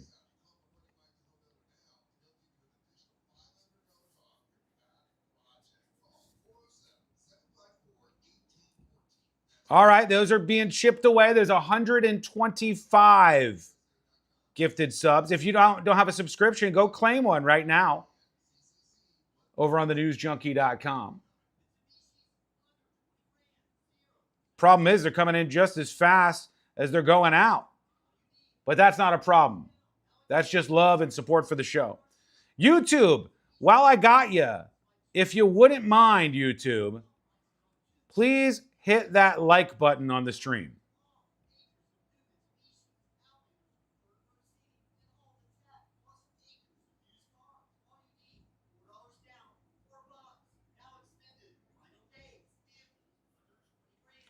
We got an update on the In-N-Out shooter. A clip from a department store that I mentioned that we got to pay off here in just a moment. And the elections. And it looked like when I asked you, only like half of you or so have been paying attention to these elections that are going on today. The big one that people are watching is in Michigan from that golly shucks lady, the Democrat who's running in that race against Abdul Sayed, I think is his name. I might have that wrong. She seems nice, honestly. There's a lot of people who don't dig her because they want somebody much more extreme. I don't want extreme politicians. I think she seems like a, regular, old-fashioned, nerdy, corny politician. So she's probably not going to win. In fact, we'll look at the poly market and the polling and see who is predicted to win.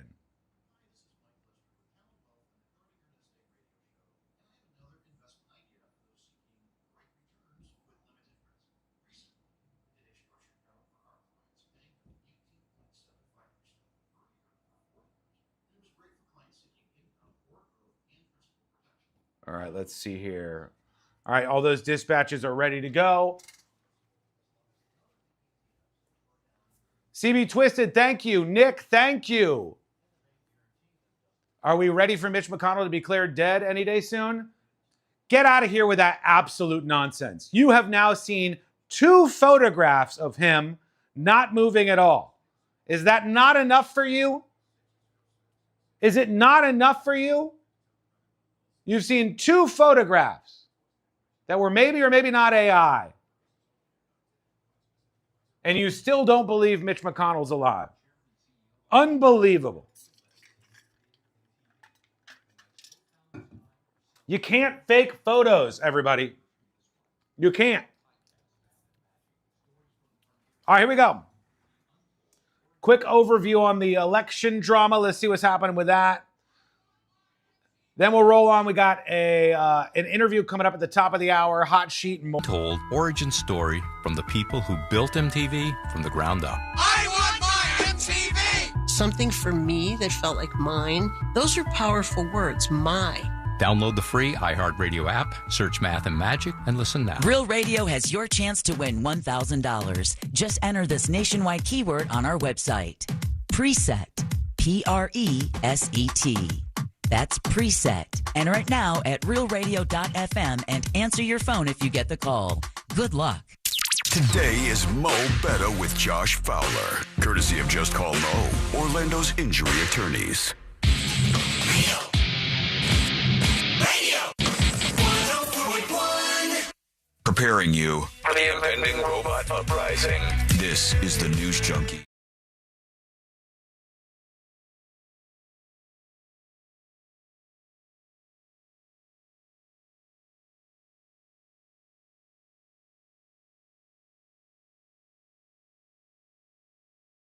We're going to go into some drama at a convenience store, a department store, whatever you want to call it. Department store in this case. We'll get to that in just a moment. We'll get to updates on that In-N-Out shooting and much more, plus your feedback over at thenewsjunkie.com. If you want your hands on this gorgeous new very limited edition magnet, which is called Starry Night, you can guess what it looks like, but you should take a peek over on the website. You better act fast. I mean, there's currently, I just looked, there was 150 subscriptions that were available on the website. They chomped down on those during the break, and there's like 90 something left now. But that's how fast these are going. So they'll be gone by the end of the day. If you want this limited design, you better go sign up over at thenewsjunkie.com. If you're already a subscriber and supporter, you can gift those subscriptions to other users. And for each gifted sub, claim a piece of merch just like that. Do it over on thenewsjunkie.com. The elections are going on today, and like 4 or 5 people in chat seem to be following this.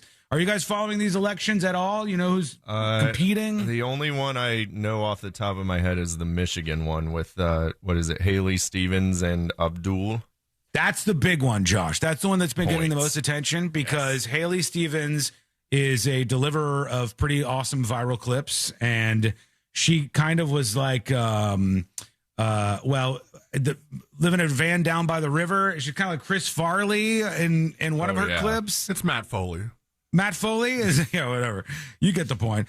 The clip that went viral of her, this is it. I thought it was kind of endearing. People were making fun of her. I thought, this is what I want. I don't want politicians who are trying to be cool, where she's like, we got a little gumption. I am going to be working on our behalf. I am going to be telling the stories on our behalf. And you better believe I'm going to be doing it with a little bit of joy, a little bit of enthusiasm, a little bit of energy, and a little bit of stick it to them. A little bit of stick it to them, She holds her hands with her thumbs out, like a permanent thumbs up, and she's got those pushed out.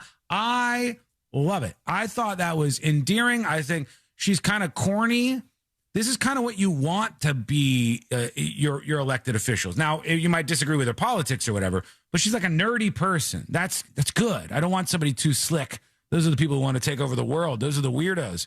Those are the people who have pretty radical politics. But Haley Stevens is one of the people running for office. She's gone pretty viral. She's going against Abdul Al-Sayed, who's like Democratic Socialist aligned, but I don't think he has identified as being DSA, or I don't think he's been, what's it called? I don't think they when they choose him to be their choice in the election, with the name I'm missing. Nominated? No, not nominated. Like endorsed. I don't think he's been endorsed by the Democratic Socialists. But he's seen as the far left position, and she's seen as like the centrist Dem position in that race. Now let's pull these up. Can we start on the prediction markets with that race, since that's the big one? Let's see who they say is going to win. Because I think Haley Stevens, with her adorability and thumbs up, is probably going to thumbs up her way into a loss in this election because she's not crazy enough for the folks who are voting in the primaries. But let's see what she's doing on the prediction markets. That's not good.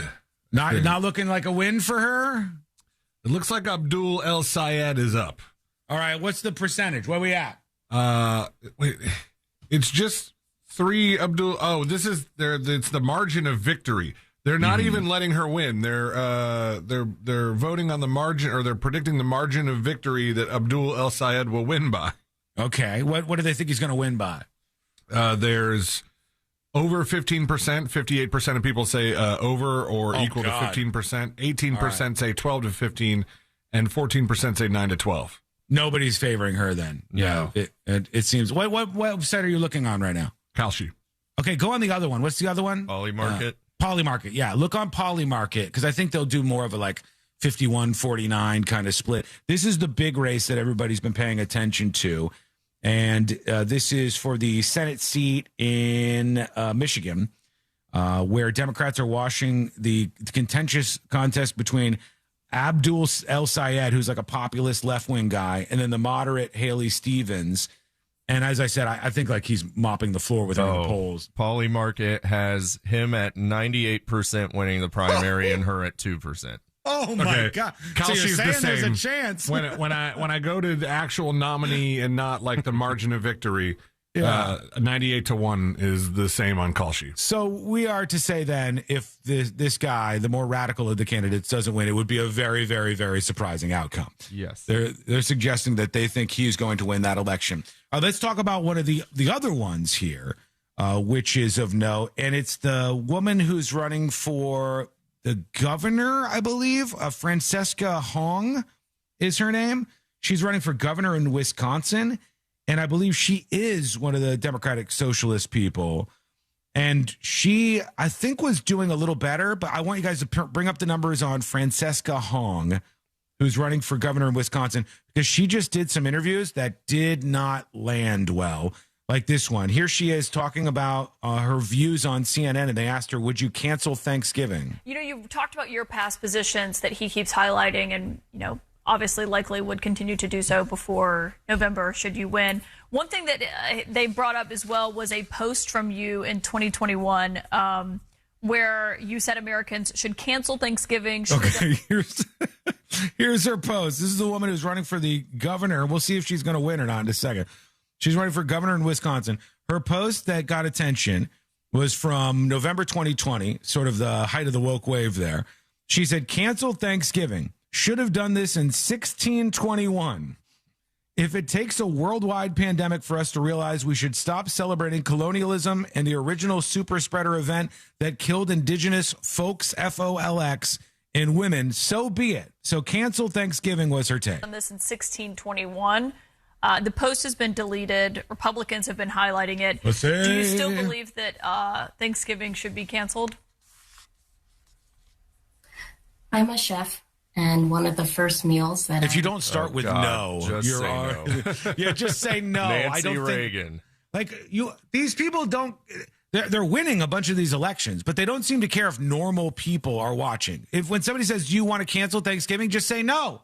No, I don't want to cancel Thanksgiving. That was for the community when I was 16 was a Thanksgiving meal. You know, I always think. My hospitality background in owning a restaurant for 7-8 years, that bringing folks around the table to share conversation and build community is always a good thing. But Thanksgiving is also a time that's incredibly painful for many people in our community. No, it's not. Okay, let me just stop there. Thanksgiving is not. You have. If you think of Thanksgiving as a time where you just fight with your family the whole time, it can be very painful for members of the community. So stupid. She said Thanksgiving is also a time that's incredibly painful for many people in our communities. No, it's not. No, it's not. Thanksgiving is generally a great experience for most people involved, and even the people who will say like, oh, it's not the greatest or the conversation political. They still don't believe that. They wouldn't want you to cancel Thanksgiving. It's ridiculous. Well, she is the front runner on Kalshi to get this Democratic governor nomination. Market. No, what's she up by? 95% on Polymarket. No, that she'll be the governor? No, that she'll be the Democratic nominee. For the governor. Yeah. So she'll be, these people aren't winning the election. The election is it's the primary. Yes. They will go up against a Republican, and then we'll see if the general electorate wants the woman who can't say that Thanksgiving shouldn't be canceled. Or there was another clip of her talking about like how she has a white son, so it makes her aware of the proxy to whiteness. And she's got a lot of problems with white people. She made a lot of posts about being scared off by white people and not liking white people, which is always hilarious for Asians to do because you Asians are whiter than any of the white people you're talking about generally.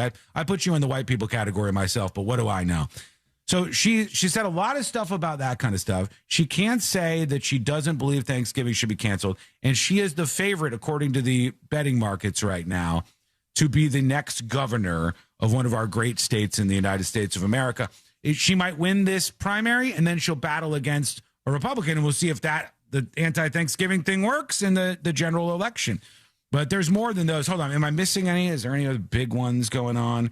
Let's see. Here's one of this is the showdowns. This is all the showdowns today. Some history, shall we? Presidential race. Excuse me a moment here.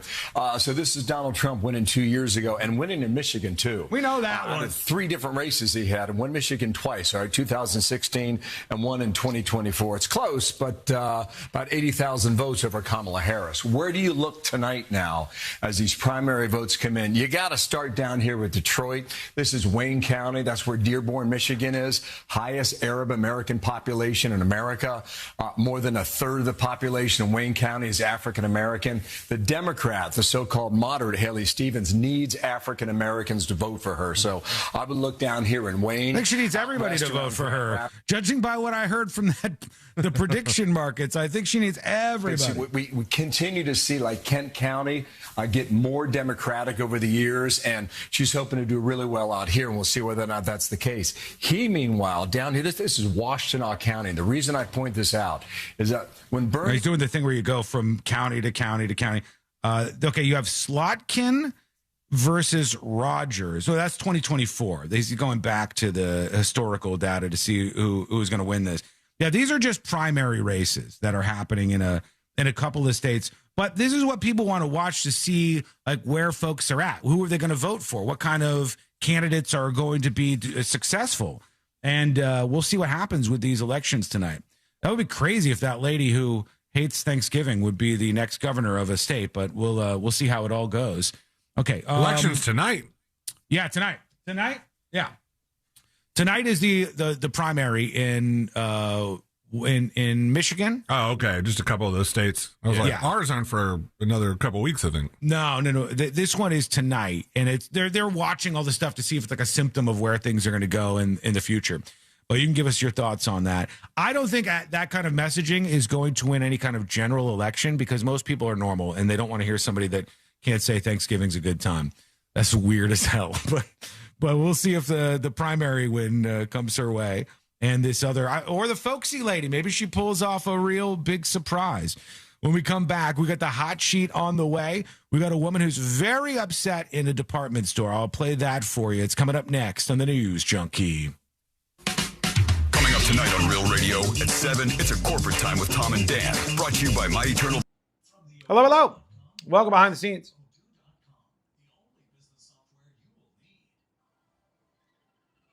Who are you guys rooting for in the elections tonight, huh? Who are you rooting for? Are you rooting for anybody? Would you vote for the lady who hates Thanksgiving and apparently white people? As a white man myself, she would not get my vote.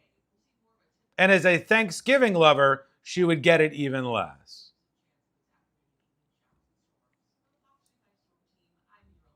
But that would be wild if that was who actually won the general election.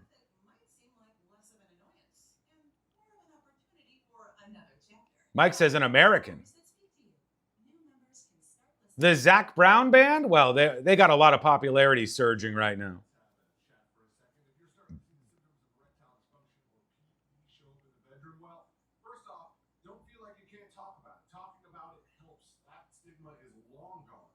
Here's my thoughts on stuff like that. I think when you talk about things like colonialism and you talk in ways that are anti-white and you talk in terms that are very much identity politics focused and you talk about Thanksgiving's a dark and tough time for many in America, I think you're talking to, let's use these. I think you're talking to about this much of the population. You're super serving one magnet's worth of the population. Now, a large number of people in this magnet are the ones who engage in these primary elections like this. So if you placate to those people, you can win the primary. But the question is not, can you just win the primary? It's, can you win the general election? Or is your radical political idea going to lose your party that election because the people voting in the primaries went too far and the normies don't like your politician? So they're talking to and hyper-focusing on a piece of the audience about this big when this is the general electorate. And the general electorate doesn't give a shit about these issues. And the general electorate wants people who can say yes or no to simple things. And the general electorate doesn't want people who want to abolish prisons. That's fucking nuts. And the general electorate doesn't want people who want to completely destroy ICE and replace it with nothing. and have open borders, which some of these candidates want. These are deeply unpopular things within the general electorate. But we've ended up in this weird place where somehow they're popular enough in the primary to help you win that. That's the problem. That's the problem. She was asked a question. It's not her platform. Who gives a shit? What are you talking about? What is the distinction? If a politician can't say Thanksgiving's fine, everybody should enjoy themselves and celebrate Thanksgiving. If they have to approach this from this weirdo academic standpoint where it's like, actually, the colonialism of the Pilgrims, that's horseshit. That's stupid. That's indicative of very, very bad policies of crazy people. So the distinction doesn't matter to me, and I don't think it matters to most voters. Why aren't the normies voting in the primaries? Oh, the question of all questions. I don't know. Because they're disinterested, because they're taking their kids to soccer practice, because they're trying to make a couple extra bucks because the economy sucks dick, because they want a little bit of extra money to take the family on a vacation. They're putting in some overtime hours. I don't know. They're just not. Normies don't engage in the primaries. And our primaries are closed primaries. So I don't know. I wish that wasn't the case. I'll tell you what, you add this to my list of things I would do if I was president. Day one. Election day is a federal holiday, full stop. Okay? Day one. Election day is a federal holiday, full stop. And with that, we make sure all votes are in and counted in a reasonable amount of time within the date of the election to keep faith in the electoral votes and in the overall quality and trustworthiness of the election. Day one, federal holiday for all election days, and every vote must be counted within a reasonable time window on the date of the election so we know day of who wins. That would be my thing. Primaries, I would go so far as to say primaries should also be a day when people can get away from work, when their absence should be excused to go vote in those elections. Because I want more people to vote for normal candidates, not crazy people. You should run for Orlando mayor. I would never win. This city seems to want to do more of what Buddy Dyer has done to it. Oh, God. So I think we're heading in that direction. I'm a normie, and I already voted in my primary. Had my hubby and son go also. Good for you. Wait, hold on. Who'd you vote for? I don't know if I should say good for you yet. Because I want to see if you're really a normie. I want you to vote for actual normal candidates. Not weirdos. Okay? But that is the big question. It's why don't people vote in the primaries? We end up with radical candidates representing the party because they don't. It's a fair question and a good question. TheMusil.com for more details.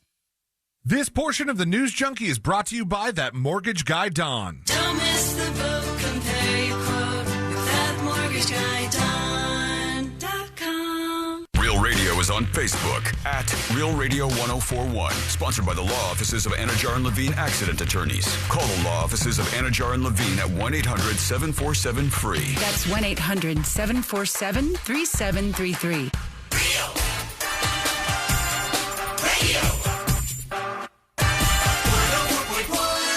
Broadcasting live from the world's most dysfunctional think tank. This is the News Junkie.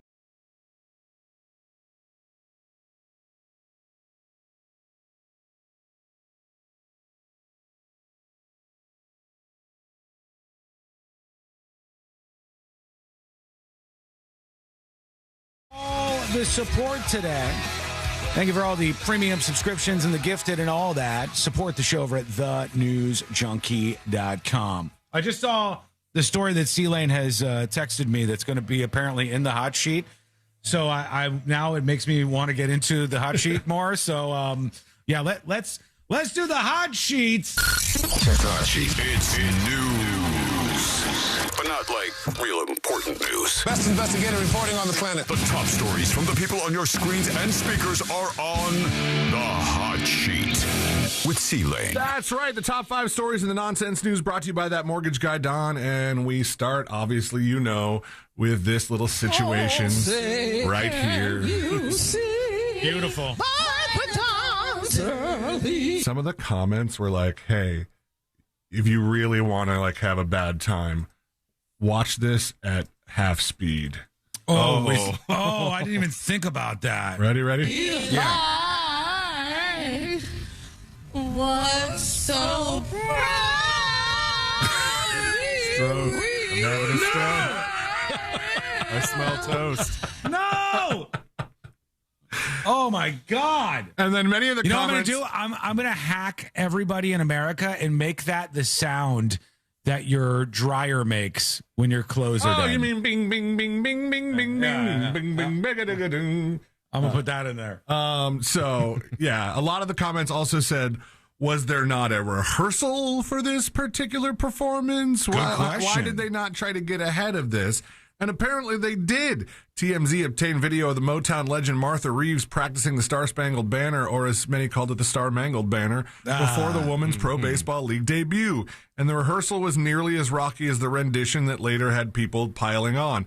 If you go, they do it a couple times in this video that TMZ got. Yeah. If you go to 1:33 on the timestamp, she does stop and like start to try and give critiques here. We'll see. Does she? Yeah. I don't think it goes well. All right, here it is. Marissa, why you singing with me? Who's singing the same note I'm singing? Why? Backup singers. I don't think I need them. I don't think I need them. She should have gone with that. She sang it to her backup singers?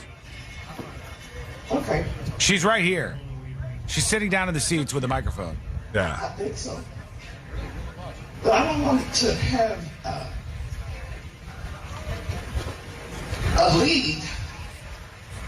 I don't know that it would have been that much better without the backup singers. Yeah, it still would have been bad. It wouldn't have been much better. It may not have been the worst Star-Spangled Banner I've ever heard if they had no backup singers, only because it seemed like one camp was singing in one key and one camp was singing in a different key and switching keys, and they were not together rhythmically in many parts. But Martha Reeves called out her backup singers during the anthem rehearsal, even though the game time brought no pitch-perfect turnaround. At one point, she stops the singers and declares that's out of tune before asking who's singing the same note, saying, I don't think I need them. I don't need them. And says they could definitely carry a tune. TMZ also got video of the backup singers performing the anthem at a hockey game, and they actually sounded really good. In other words, they might not exactly have been the problem. Martha said the wet and windy conditions contributed to the performance, along with the... Wait, what?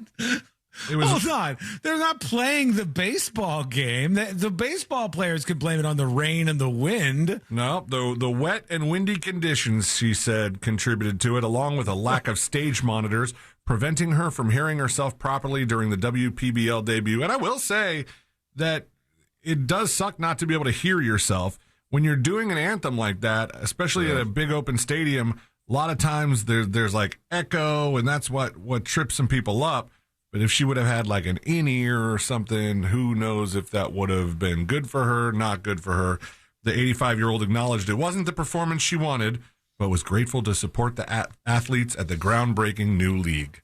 So, all right. Thank you. Phil Collins has opened up about his alcoholism and the fact that it almost killed him. He said, I've been very sick last year in an interview with Mojo Magazine, and now the Grammy winner is offering details about that illness. He was open about his medical struggles in recent years, previously revealing he suffers from type 2 diabetes and complications from a spinal surgery. But in January, the former Genesis drummer noted he was under 24-hour care. You remember those pictures of him when he was kind of wheelchair bound? I thought he was going to die at any moment, honestly. A lot of people thought he was going to die. There were people coming to say goodbye to him in his hospital room that he doesn't remember.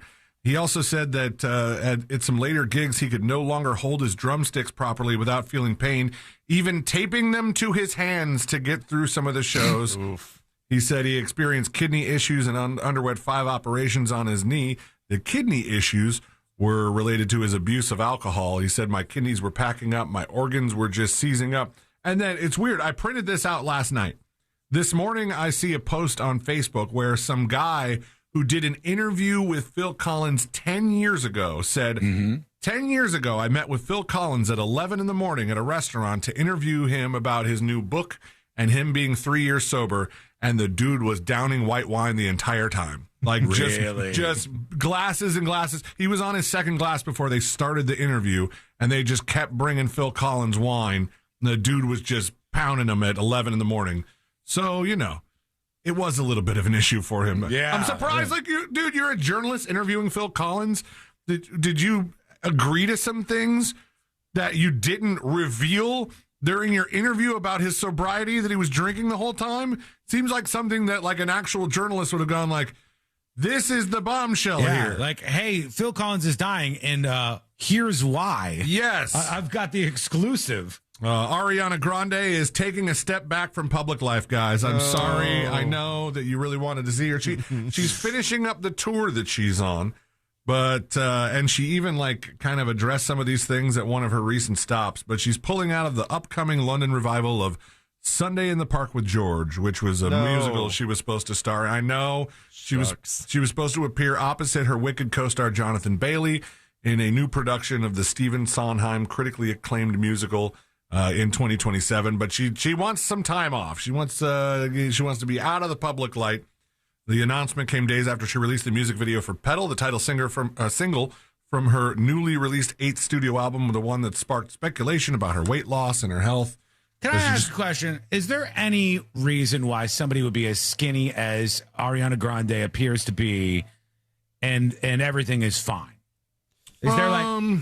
Yeah. Is it like, well, no, this is just her her body produces more of this or that, or is it literally just like this person obviously has body issues and they're way too thin? She's like bone thin. It could be a little both. She has seemed really thin lately, but we have to take her word for it. I always wonder who's releasing the photos, because the promo and the photos that they release seem to be like the worst ones that really show her ribs. And I'm like, are they using this as a promotional tool? Maybe. If so, that's not good. One of her new songs on the album, Like I Do, includes a possible dig at years of headlines about her weight, saying, I've got S to talk, keeps me well fed. All right. Okay. Okay. I know you guys are on pins and needles, so I'll just say it. The theme for the 2027 Met Gala has been revealed. Yes. Fashion's biggest night to honor controversial designer John Galliano. And controversial is picking up a lot of weight there in that sentence, because the theme is called John Galliano Horizons, tribute to the scandalous and pioneering fashion designer. Galliano 65 catapulted to stardom as a dazzling 1990s designer at Dior and Givenchy. He was championed by Vogue editor Anna Wintour, who also runs the Met Gala. But his career went up in flames after he was filmed in December of 2010 drunkenly ranting at 2 women he mistakenly believed were Jewish, that he loves Hitler, and that their forefathers would be effing gassed and effing dead. Wow. He Kanye'd before Kanye. He was Kanye before Kanye was at the Met Gala. Hold on. Is there any context that would make us think differently about this? He were they thought being they like were extra Jews. Jewy or something? He didn't say. No, Jonah Hill said he would kick his ass. Oh, okay. He was gradually able to navigate a return to the spotlight after his longtime close friend Kate Moss enlisted him to design her a wedding dress. That was his ticket back into stardom. Wintour announced that the Met Gala this Friday, insisting his career isn't defined by a moment. Well, that's good for him, because that was a pretty bad moment. And that the darkness in John's past would be addressed by the exhibition accompanying the event. So does that mean there's going to be some people that are like praising his good work and then some people sort of spotlighting his... How do you dress like that, Rand? We're going to have a boy in the striped pajamas there. You got to look close at the people who are too big of fans, right? If they like it a little too much. Quick, how many Fast and the Furious movies are there? Go, Josh, go. 11. Sean, go. Nine. Oh, somebody, you get one of you zigged, the other zagged. It's actually 10. Damn 10 it. is the number, but 11 is coming, and Vin Diesel is very pleased with the script, saying, I just read the Fast Forever script, and it's the best script I have read in decades. I am still crying. It's because he's only been reading Fast and Furious scripts for decades. That's true. I think the FARC headline said, Vin Diesel has only read 2 scripts. He also teased a reunion between Dom and the late Paul Walker character Brian O'Connor. Does that mean... Are they going to bring him back with AI or something? Because that might not be a good idea. They're just going to kill off Dom. Oh, no. They could take it that way, too. It could be a weird spoiler. And I did want to, just kind of shoehorn this in here before we finish up because we forgot to get to it yesterday. And I know Josh has been mourning the passing of Soprano star Vincent Pastore, a.k.a. Big Pussy. R.I.P. Big Pussy, dead at 80. The veteran actor best known for playing Salvatore Bonpensiero. Nailed it. Did I get it right? Yeah. Big Pussy's just easier to say. That's why they called him that. He's survived by his daughter, Little Pussy. So,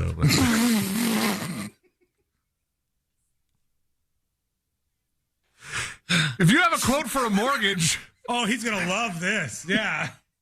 If you have a quote for a mortgage and you have not shopped it around... What are you doing? It's the number one mistake people make. You got to shop around. You would do it for a car. You do it for the house itself. Why not do it for the mortgage? That mortgage guy, Don, wants to help you. He says, he's been able to get so many of our listeners and so many of our friends really great deals on their mortgage, and he wants to help you too. So hit him up today at thatmortgageguyDon.com. Don't miss the boat. Compare your quote with thatmortgageguyDon.com. All right, quick break. We have an interview in just a bit. We're going to get into a big drama that's been floating around out there, and we'll do that through a chat that's coming up next on the News Junkie. Your chance to win $1,000 in your hand is minutes away on Real Radio 105. Hello. Welcome behind the scenes of the show. Thank you so much for all your generous support. Yes, sir. Room is on.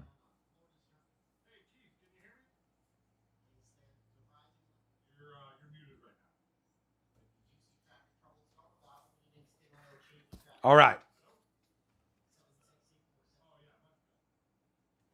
Got a guest joining us in just moments. We'll see how this goes.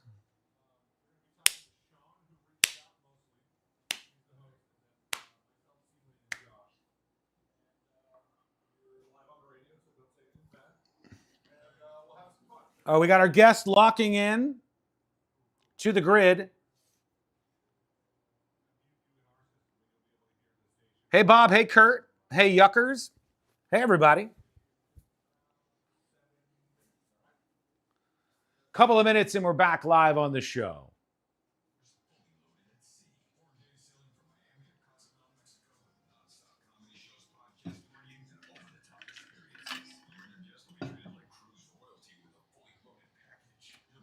Nightbot, shut the hell up. Jesus.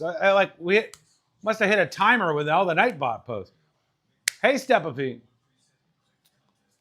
I have to check. In fact, I'll check right now how many of these are left.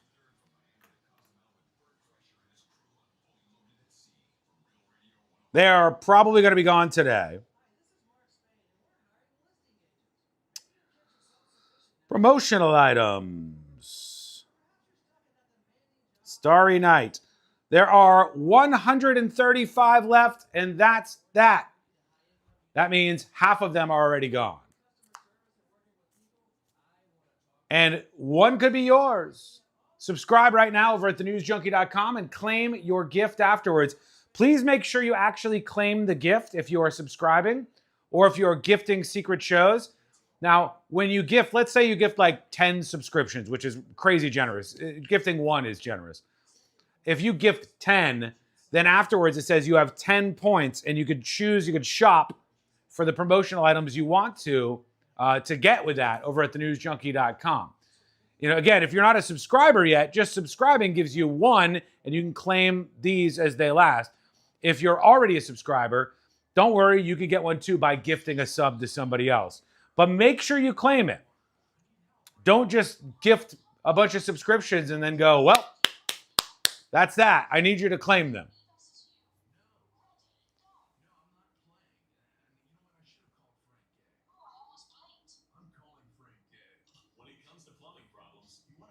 Silenced on Mega Chat again? What? Is Mega Chat? No, you're not silenced. I see you. I see you.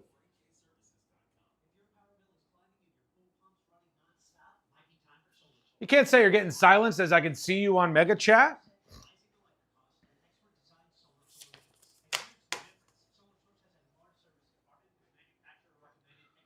What concert act do you think, if they tried to do a nationwide tour in the United States right now, it would fail miserably? And they'd have blue dot fever, as they call it.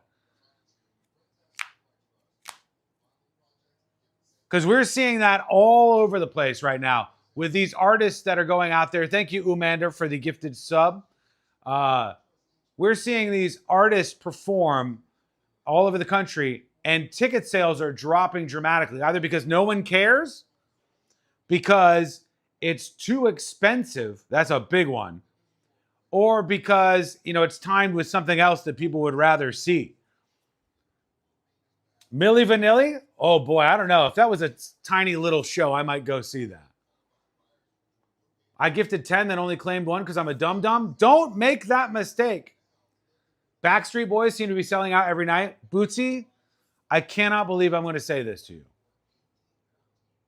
But after seeing multiple videos of the Backstreet Boys performing in Las Vegas, in the, what's it called? The orb thing, the dome, the ball, the Las Vegas sphere, the sphere. After seeing multiple videos of the Backstreet Boys performing in the sphere in Las Vegas, I would 100% go to that show. I think I would see anybody at that venue. Like, I don't even care who it was.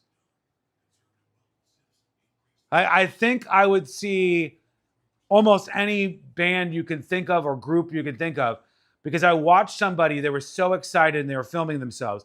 They went to Backstreet Boys and the visuals were just unimaginably cool.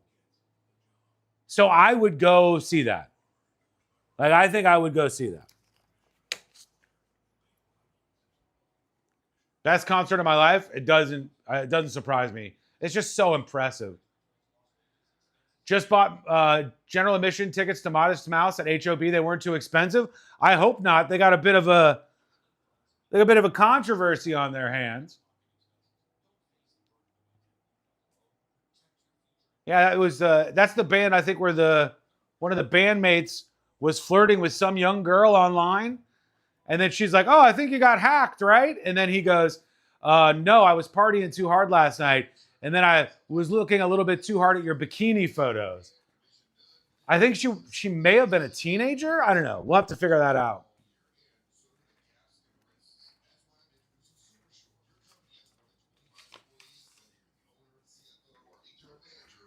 All right, interview coming up in just a moment.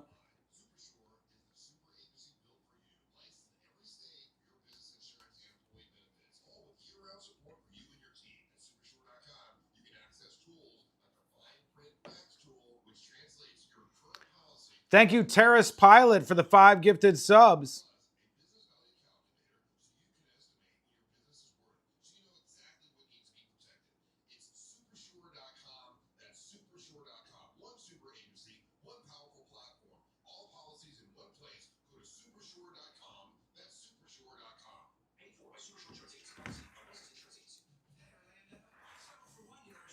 All right, here we go. We're coming back right now with an interview. Stand by. That's supershore.com. Paid for by Supershore Insurance Agency, LLC, a licensed insurance agency. Hey, Hey, Orlando, why settle for one dealership when you can shop 3? Greenway Kia's 3 Central Florida locations give you access to 3 times the inventory. Shop over 1,200 new Kias, all priced clearly online at greenwaykias.com. Plus, when you trade with us, over 40 Greenway dealerships bid on your vehicle to help maximize its value. And this week only, bring us any trade and get an additional $1,000 off your new Kia. I'm Joe Rossi, and I want to see you in a Greenway Kia. Negative equity refinanced. All factory rebates applied. Do you have AC needs? Turn to the experts at Carrier. Go to millsair.com.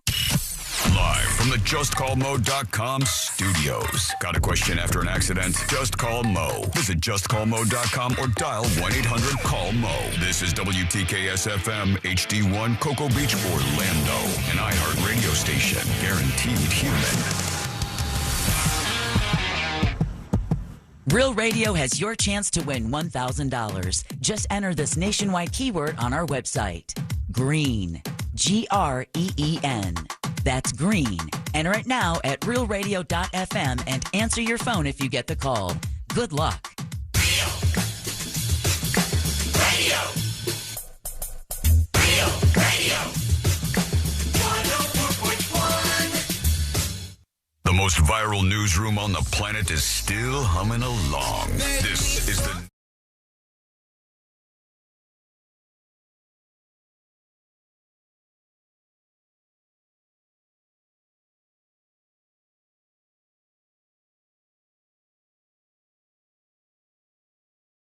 Friends, you're in a good spot.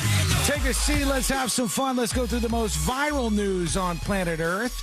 Learn more over on the website, which is easy to find. That's at thenewsjunkie.com. Guys, we've been talking about this a lot, but we need to go to an expert. We need to figure some things out. C-Lane, Josh, we've been talking a lot about the blue dot fever thing. And now we go to the source, to the expert, to the guy who knows about the concerts out there that are failing, why they're failing, all the rest of it. Ticket Data Keith, are you with us, friend?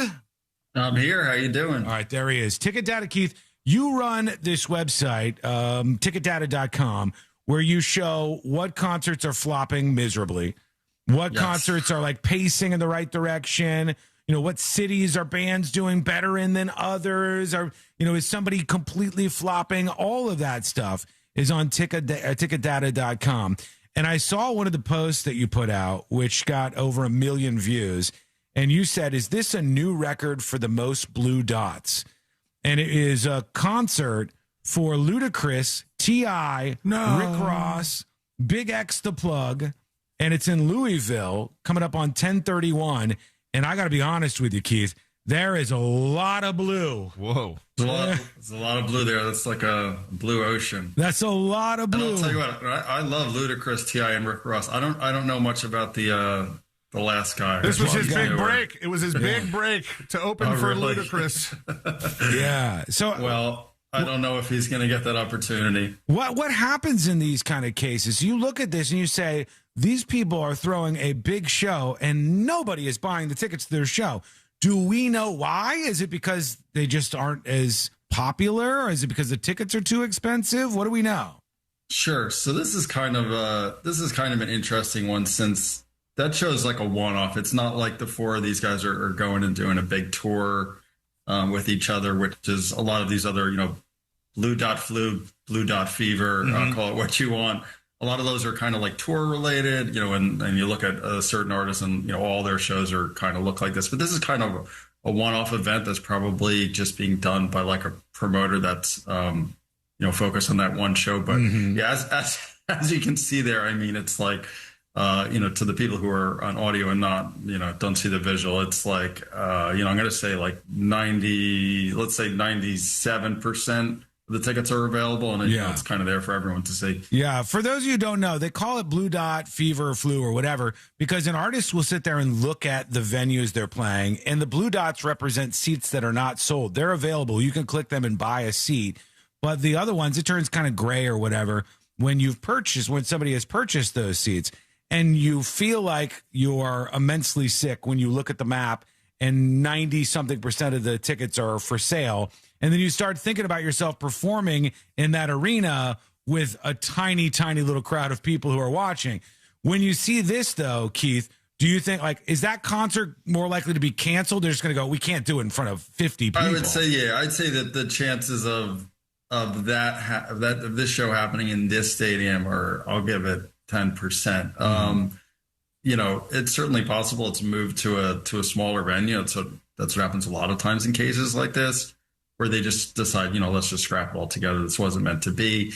But, you know, this is an interesting one, especially given that, you know, the cheapest tickets, the cheapest face value for the show is $110. So, you know, it's one thing if it's like, oh, okay, you know, there's $30 tickets and they're not selling, but it's, you know, it's not like there's any cheap tickets to even be had here. Right. Yeah. It's crazy to look at the charts and the changes over time of some of these artists, and then the average price that people are paying. And sometimes it'll be for somebody who I don't even recognize. Have there been any tours or any shows recently where you can get in the door for $30? That seems like a time of the past. You know, it definitely, sure, it's not, you know, in this day and age, that's not the norm. But yeah, you know, you've got to be selective. You know, if you're talking about like I don't know, top 20 artist that's doing a big arena tour, sure, you know, tickets are usually starting closer to $100. But, you know, a lot of times too on resale, just as often as there's a lot of stuff, you know, over face value on resale. A lot of these shows, you know, resellers buy up and they think prices, right. You know, they think that they're going to make money. And then, you know, day of the show, that ticket that somebody paid $100 for is available for $30 on resale. Let's talk about something with a little bit of controversy attached to it. I see that Modest Mouse, they're on tour right now. Okay. And we were talking about on the show yesterday. See, like, who was it in Modest Mouse? Like some guy was flirting with somebody. The guitarist slid into some teen's DMs or something. Yeah, and he was saying she looked sexy in a bikini, or he was looking at her bikini photos. And he sent her the picture of the big giant black dude with the big wiener. Yeah, there was there was a porn photo that he sent to her, and then she goes, "Oh, I think he must have been hacked." And he goes, "No, I just partied all night long, and I'm looking out of one eye, but I still see you in these bikini photos." So controversy for them. And I look at Modest Mouse, and their ticket prices have declined 29% over the last 3 days. Wow. So do you see that? Like, a lot of times, if there is some sort of scandal, that's what the price drops are attached to? I don't, you know, I would say I'd say the average price drop is not related to, you know, a porn scandal or something like that. This is definitely interesting. You sometimes hear, you know, any news is good news, but that certainly does not seem like that's panning out for Modest Mouse here. Yeah, that is quite interesting. And, you know, something like that, maybe a lot of people are, I guess, offended by that. I don't know the nitty gritty details of that situation, but yeah, you know, that's certainly interesting. If you're seeing, you know, if ticket data is showing that there is a price decline, and it seems pretty much the timeline matches up with what's going on there. Real quick with ticket data, when I'm looking at these 3-day changes, I'm guessing those aren't face value prices going up and down. Is that the? It's looking at everything is on ticket data by and large. Is looking at, you know, resale prices, and then, you know, 3-day changes is good if you're kind of close to the event, but sometimes you get a better picture if you change that to like you can see the 2-week change or the 1 month change will sometimes give you a better idea of, you know, how things are trending, especially if the event is not, you know, like this week. Who is on tour right now, as far as the concert side of things, that is selling way better than everybody else? Like, who are the people who are really taking off? Probably, you know, Ariana Grande had this mega tour, and the get-in price, that's, you know, the cheapest ticket to get into any of the shows was, for many of these shows, was around $700 for a long time. You know, she's doing arenas, but, you know, we've seen that. You know, in the days leading up to these shows, a lot of the prices are coming down. There's being some tickets released, you know, not on resale, just like from the box office last minute, and that is, you know, causing the market. I don't want to say flooded it, because that's a little bit extreme, but, you know, once you know, if an artist releases a lot more tickets last minute, that tends to cause prices on resale to come down. Whoa. And then probably another name that comes to mind is, you know, Harry Styles. He's got that big residency coming up at MSG. He's doing 30 nights there, which is, you know, such a big number, you know, especially at a big venue like MSG, it's 20,000 Yeah, there's people who can still sell like crazy. Like I know in a particular venue, like the Sphere in Vegas, those Backstreet Boys shows and all these different things, they still sell like crazy. People feel like they're getting their money worth, but sometimes they don't. C-Lane, what were you reacting to? I was looking at like a week out. And the get-in price, which I think this is a really cool website, Keith. It's ticketdata.com, by the way. And I sorted by the most expensive get-in price, and Saratoga Horse Racing, the get-in price is $10,581. Do I get to race a horse if I pay that? What the hell? You get to race a horse. So you get 3 races. You get to be the jockey, whether you're trained or not. Nobody's letting me be a jockey, Keith. That would be hilarious. I would think about paying it if we could get C-Lane on top of one of those horses. That would be something, man. Oh, that's ridiculous. So what's going on there is, that's just there's some events like that have so few tickets listed on resale that there's maybe just one seller out there who listed a ticket, and he's the only guy out there with any tickets, and nobody's going to buy it unless one of the 3 of you want to buy it for $10,000. I probably wouldn't suggest that. I'm good. But that's what's going on there. So it does, you can sort by descending price, but just add that context in there that you might have some of these junk events that nobody's really paying that for horse racing. What about the world of sports? Is there any like league or any type of sport where the tickets are really going down? Like people are not really buying as many tickets to this sport. I mean, I don't know how in tune you guys were to like World Cup ticket prices and people like. In the weeks leading up to the tournament, prices were coming down, and there was like a lot of talk about how FIFA was so greedy, and there's going to be all these empty stadiums. And then we actually saw the complete opposite. Was that as soon as the tournament started, like that went crazy. We're really talking about the World Cup, and every stadium was packed and rocking. So that's kind of the opposite of what you're asking. There are some NFL teams. Let's say maybe like the Titans probably come to mind. The average get-in price, the average, if you just want to get the cheapest nosebleed ticket for like a Titans game is something I think the upcoming season might be around like in the $30 range, which is pretty cheap for NFL. And then compare that to something like, say, the Buffalo Bills. They've got their brand new stadium this year. Everybody's real hyped to go there and see a game, and it's more popular. The average get-in price there is over $400. So wow, you've got preseason games, preseason NFL, preseason New England Patriots at Cleveland Browns. $7. $7 we can get in, guys. Nice. Which I think isn't a lot of NFL preseason games are stinkers. I mean, I live in Cincinnati. I have Bengals season tickets, and I love going to games, but to me, like a preseason game is just kind of like I don't know. What's the point? It doesn't. I don't know about you guys if you're big NFL fans, but yeah, it's kind of like, what's the point? Well, we're talking to Keith from Ticket Data. Let's end with this, Keith. What's the secret? You've watched all of this. You've seen all the data. You're crunching the numbers all the time on ticketdata.com. If people want to get the best deal, when do they buy? What's the strategy they use to get tickets to stuff?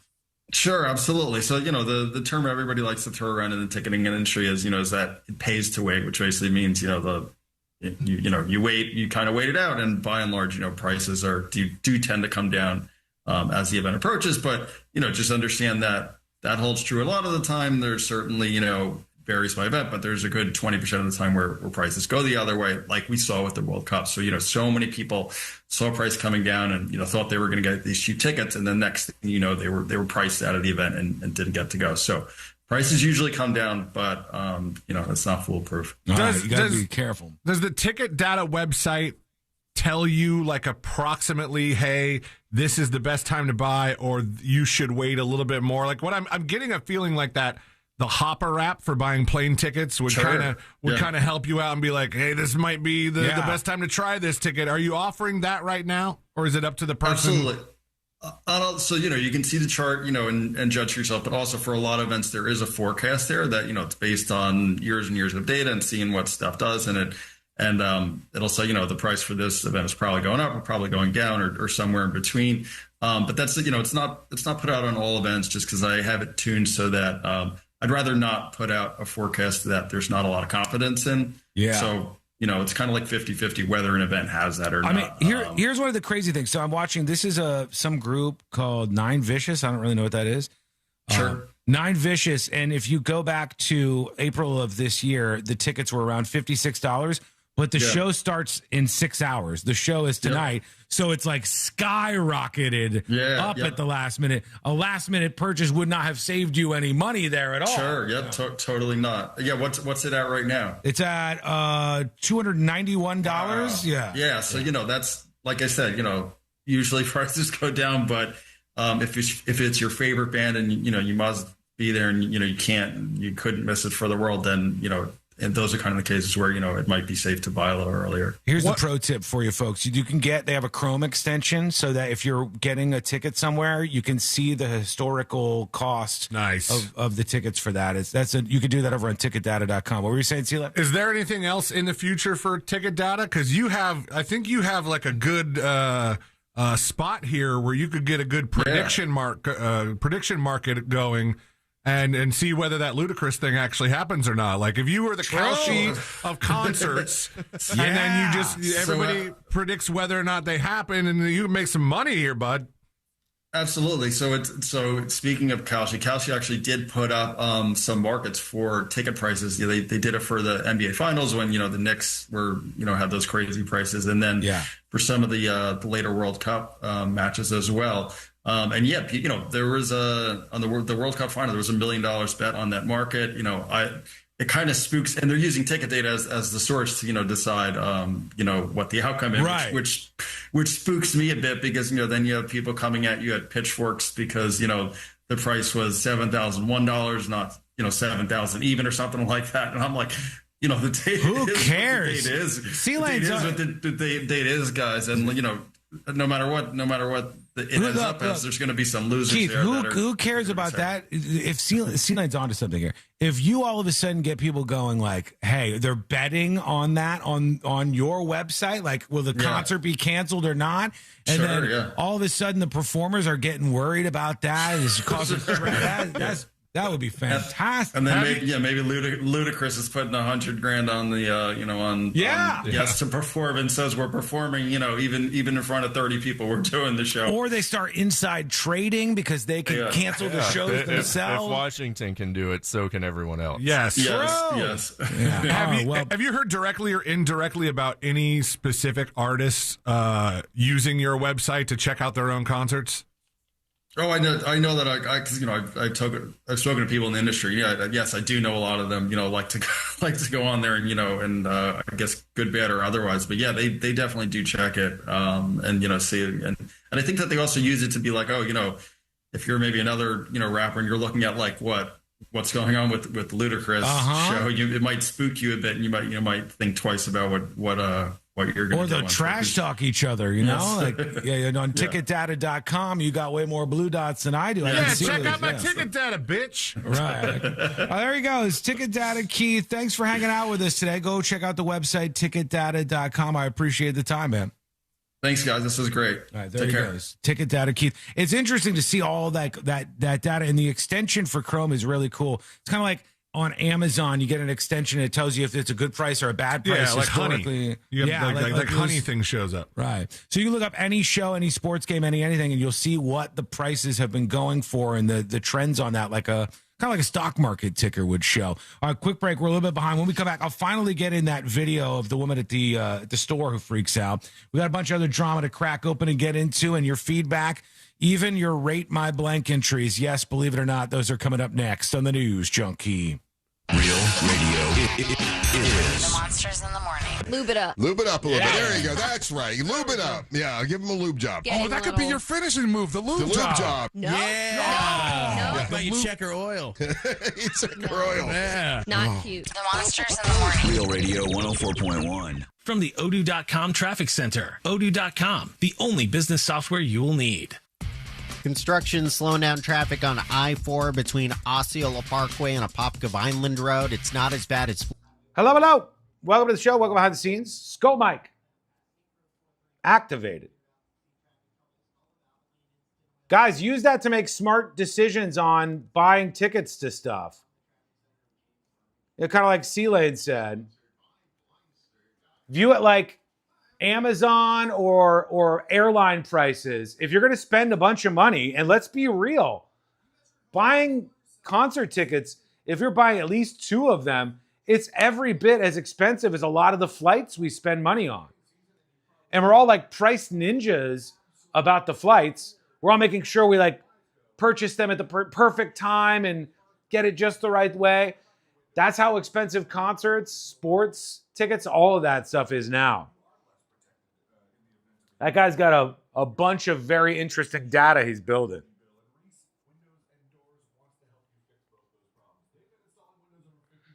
I've searched and searched and I can't find a ticket for Ice Panda. They sell out immediately. Every single time. Constant sellout.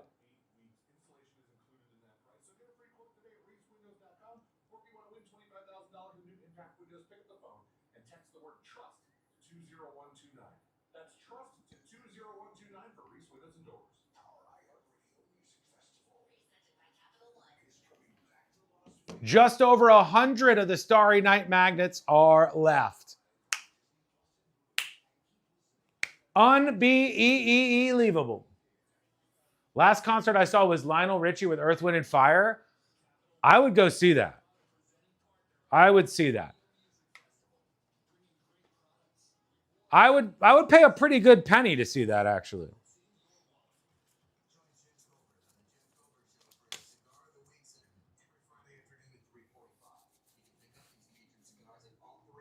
I'm just here for the dad jokes. I got you taken care of.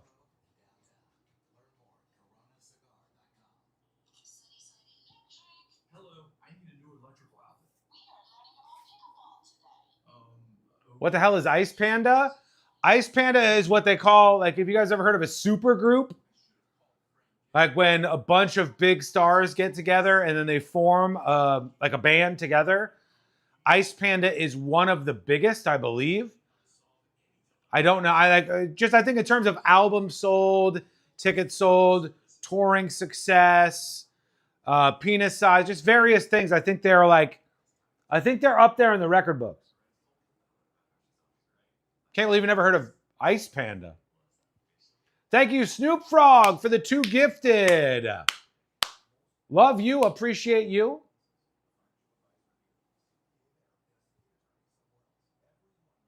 We just bought Disney on Ice tickets, $150 for 4 of us. That's pretty expensive for that kind of show. That's crazy, man. Live entertainment is not cheap. It is pretty expensive to go see one of those shows like that. I'm a big Ice Panda fan. Who's not? Only that one guy. Sean, did you see the story about the pedo pastor in Polk County spreading HIV? You needed another P in that. I did not. Sounds kind of disturbing. Let's see what we got. Maybe we got a stream exclusive for you before we get back live on the show.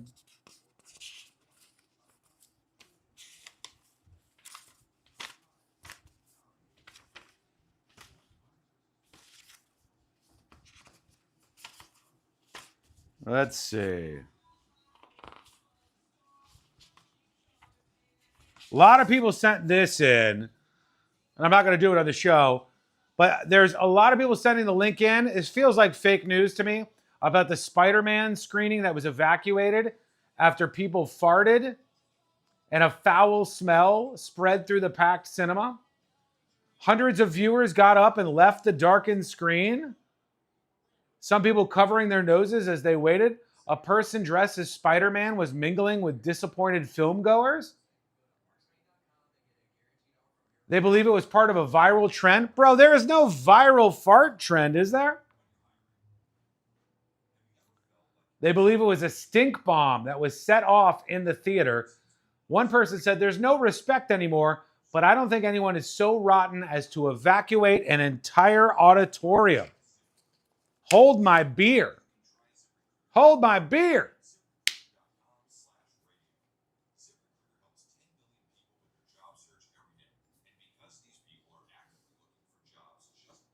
You got to be careful out there. And if you let off a stink bomb in a Spider-Man theater and clear the place out, straight to jail. Straight to jail. The financial impact you've had on that theater is enough to devastate them for at least a couple of minutes.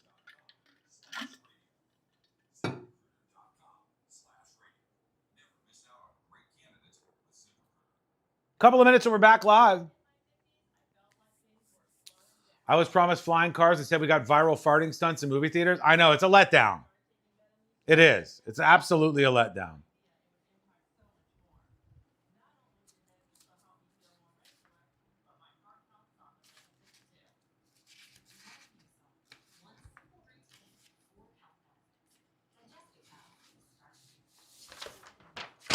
Okay. We're coming back in just a moment. By the way, everybody was jumping all over Sam Altman from OpenAI yesterday because of his comments. And he said, let me see if I can find the exact comments. He said, one of the cool use cases I've seen for ChatGPT is to connect your family calendars and explain your kids' interests and then have it make a podcast that talks about one kid's soccer game that afternoon, one kid's upcoming birthday, some news, etc., and listen to that as a family every day on the drive to school. And people started making fun of him because they were like, why don't you just talk to your family? You need a podcast to do it. But I will tell you, I know this from working in entertainment for a very long time. The number one topic that will keep you glued to the radio or to this stream more than anything else on planet Earth is undeniably, inarguably, always you. If we happen to be talking about you, you are not going to be turning away. You are not going to be moving to another stream or another radio station. So the topic of you is something that people are into. But would you listen to a podcast about everything happening in your family? I don't know. All right, we're coming back. Here we go. Advertisers, not from you. It's the same radio you've never paid for. Live radio stations, playlists, podcasts, and artist stations, all in one app. So if you haven't already, download the free iHeartRadio app. Free radio. Always has been, always will be. Now wherever you go. iHeartRadio. Real Radio has your chance to win $1,000. Just enter this nationwide keyword on our website. Green. Green. That's green. Enter it now at realradio.fm and answer your phone if you get the call. Good luck.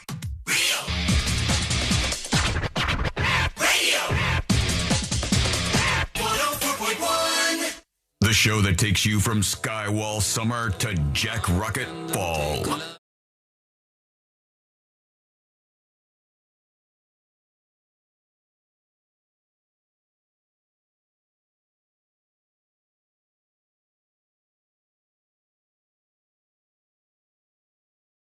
Jokes, unfortunately, and a whole bunch more. Stand by.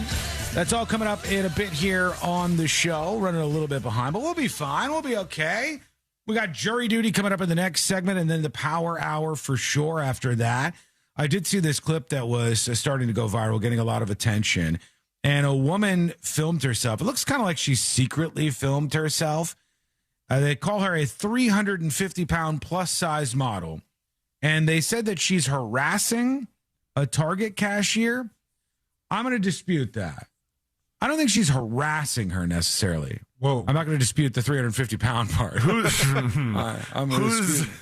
Who's saying that she's harassing? Because she filmed herself. Is she saying she's harassing? Whoever posted this tweet says 350-pound plus-size model records herself harassing a Target cashier over a XXL bikini that cost more than a large bikini. So she considered it like a fat tax kind of thing. And she said, I'm getting the fat tax removed at Target. So she goes up to herself talking to the Target person and says, hey, my XXL is more expensive. That doesn't make any sense. And the lady removes the charge. Like, she makes it cheaper. She makes it the same cost as the other sizes for her. And she gets her to do it. But I disagree. I think you will, too. I don't know if she harasses her. I think she just goes up and asks her. Listen in here. And I was also wondering if you could price match these, because for some reason in the app, it was showing that the 3X was $8, but the large was $6. That just seemed like a little weird to me. Yeah, honestly, it does sometimes happen just because of more material. It sounds really stupid or ridiculous. It is stupid because... I'm gonna change it anyway for you. Yeah, thank you. I don't agree with that myself. Yeah. I've never agreed with that. It's just like there was no difference between the extra small to the extra large, but then there's a difference between it doesn't make any sense. No. Okay, so first of all, she's not harassing her. No, not at all. She's like just talking with her, and the lady doesn't want to be mean, so she was kind of like, I think sometimes the triple XLs are a little more expensive, and she's like, yeah, I don't understand why. But then the logic that she used was the extra small and the small are the same price. Well, yeah, but it's not using the extra small is using less material, right? Like she's saying because the extra small doesn't cost less than a small or a medium, why should the extra large cost more? Because traditionally, this is how this works. You know this because we've sold merch. We've sold $1 billion worth of merch on this show. And we charge extra for do. shirts that require more material. You know why? Because they cost more. Thank you, Josh. You're they welcome. Do. They cost more. It costs more to buy the blanks that you print them on or the stuff that they get to sell you. What's real messed up is baby shoes costing $70. That's crazy. Am I I agree, right, guys? I agree, but in this case, she's like, I don't understand. I don't know. Like, it's you're bigger. You wear bigger clothes. The bigger clothes cost more. It's not rocket science, I don't think. But I don't think she harassed the lady at all. She simply asked her, and the lady was too scared to say no. The lady was like, "Oh, I think it's crazy too." If there's anything that I took from this video, and listen, I don't know what Target's policies are. Mm-hmm. Every store is different as far as what their cashiers are allowed and not allowed to do. But the girl goes, yeah, I don't agree with that, so I'm going to change the price for you. Mm-hmm. That is not allowed. At plenty of stores. You can't just change the price because you don't agree with something. I've not heard of that before, but this lady did it, and I think it's because she didn't want to be seen as like anti-fat or whatever. Like she didn't want to feel mean in the moment. And she didn't want to tell the lady, look, here's the deal. It's what they did with double seats on planes. It's mean. You have to be mean. Or another example I can give. I've told you before, I've seen people get refused on the rides at theme parks. And they're waiting in line and they're all excited and they get up there and the person who's like a little fat, they tell them like, oh, I'm sorry, you're too big for this ride. You can't get on this ride. And they have to like walk away in shame. Nobody wants to do that. Nobody wants to be mean to the person. At least most people don't. So when the lady goes up, she's like, this is a fat tax. Why would this ever be more? Like every one of us understands why it would be more. You're fat. You take up more clothes room. The clothes have to be bigger. If the clothes were the same exact size and they charge you more, I'd be with you. I'd call that a fat tax. The rest of it is just you paying more because you're fat. Not being taxed, but just paying more because you're buying more. Mm. It's not a fat tax if you pay more for a extra large pizza versus a large pizza. I was just going to bring food into yes, this. It I is. was just going to do that. Damn not it. A fat tax. I'm having to pay more because I'm hungrier? No. You think that's fair? Yes, it is. Actually, yes. I burn more calories. It's not my fault. I do think that's fair. Okay, but it would be a fat tax if they charged her more at the buffet. Yes, it would. Yes, 100%. That would be a fat tax. So your comparison is if it's the same amount of material, like if she bought an extra large and they charged her more because she's fat, that's a fat tax. If you were going to an all-you-can-eat buffet where everybody of a certain age pays the same amount and they said, no, I'd fight with her. I'd say, with a sign, a picket sign, I'd be like, this is a fat tax. We won't take that. This is a fat tax. We won't take that. I would be out there with this lady. We're gonna workshop that chant. But I thought it was pretty good for winging it. You know what I mean? Like I was my impromptu protest statement. But this lady, I think, is wrong on this front. She's right if it was what C-Lane was saying. If you try to go into something and everybody's doing the same thing, but it costs more, and the buffet costs more, whatever, but you're getting the same thing. That's one thing. But if you are like literally your shirts are bigger, your clothes are bigger, your pants are bigger, your shoes are bigger, they cost more money. At some point there's a break off. So when we sell merch, small, medium, large, XL, all cost the same because that's how you pay the same for them when you're buying them in bulk. You pay about the same for all of those shirt sizes. When you go to double XL or triple XL, They have to have new machinery sometimes. They have to have a new piece of software to cut it in that size. They have to use something totally different to get to the end product. Shirt it's more designer, expensive. 4-point fat. Yeah, this lady was nice though. I was also wondering if you could price match these, because for some reason in the app it was showing that the 3X was $8, but the large was $6. That just seemed like a little weird to me. By the way, they're both just cheap. Why don't you just get? It's still a good deal. Yeah, it's $2 more. Yeah. More material. It sounds really stupid and ridiculous. She says more material, which sounds really stupid and ridiculous. No, it just makes sense. It does. She's being nice. She's being nice. She's being nice. But if we all make the Target people feel bad about us having to pay more, I guess they'll kick you a deal on that one. Let us know what you think. Quick break. When we come back, jury duty's on the way.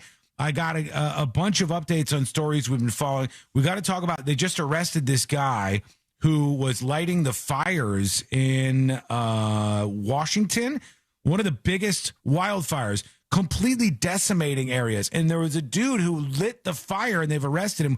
We'll see what we can learn about that guy. It's coming up next on the News Junkie. Real Radio is on Instagram at Real Radio 1041. Sponsored by the law offices of Anajar and Levine Accident Attorneys. Call the law offices of Anajar and Levine at 1-800-747-FREE. That's when. Hey, you.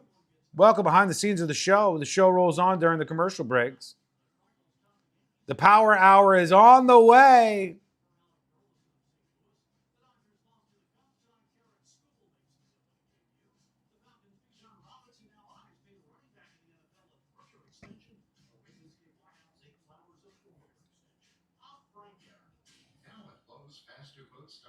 All right, let me grab this real quick. Just give me 1 second. I'm getting something ready for Today I Learned.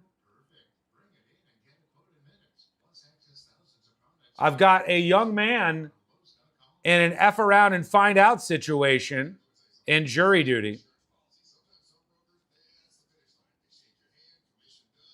And he starts crying in front of the court. I'll play that for you when we come back. Wait till you hear this.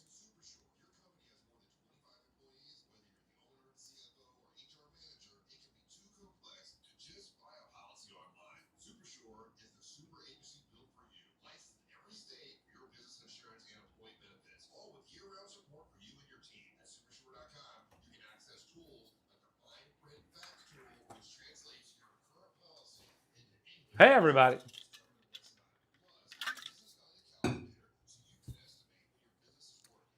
Don't forget, get them while you can. Get them while you can. Look at this. Starry Night, a Starry Night version of the News Junkie magnet for Game of Magnets. The availability is dwindling on these. So if you want yours, go grab it by subscribing. Get a premium subscription on thenewsjunkie.com to unlock secret shows. Or if you're already a subscriber, gift some to somebody else. For each one, you get a point to claim an item. And that item could be this magnet. Claim 5 of them if you want. Claim 10 of them if you want. Claim 25 and then go to an event and give them out like Santa Claus. Do whatever you want. Question, even though she worked one over on Target, posting it, like, really? Maybe, Kevin. But also, if she has her social media platforms monetized, she puts this out there, and then the clip makes a little money, and it definitely pays for the $8 item that she was complaining about.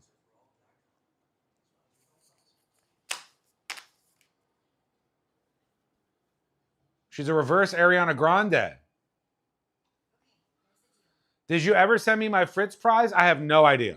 I have a small stack on my desk of Fritz prizes that need to be sent out. You might be in there. If you emailed me, you might be in there. So I don't know. We'll see. If you don't get it in the next couple of weeks, email me. Thank you, Merce, for the gifted sub. A subscription to unlock the glory that is a premium life at thenewsjunkie.com. Jury duty coming up next.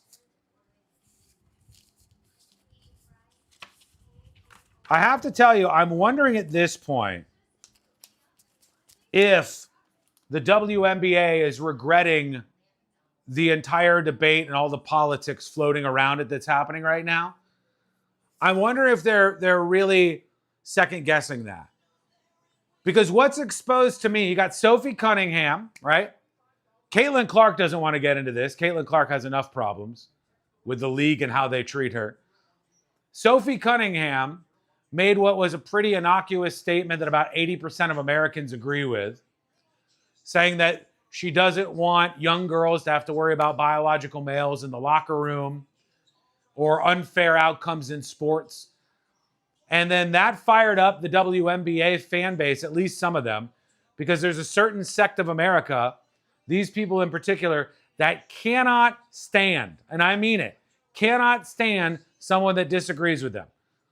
They can throw out the most insane, unpopular, extremist points ever, and they expect zero pushback, and they usually get zero pushback.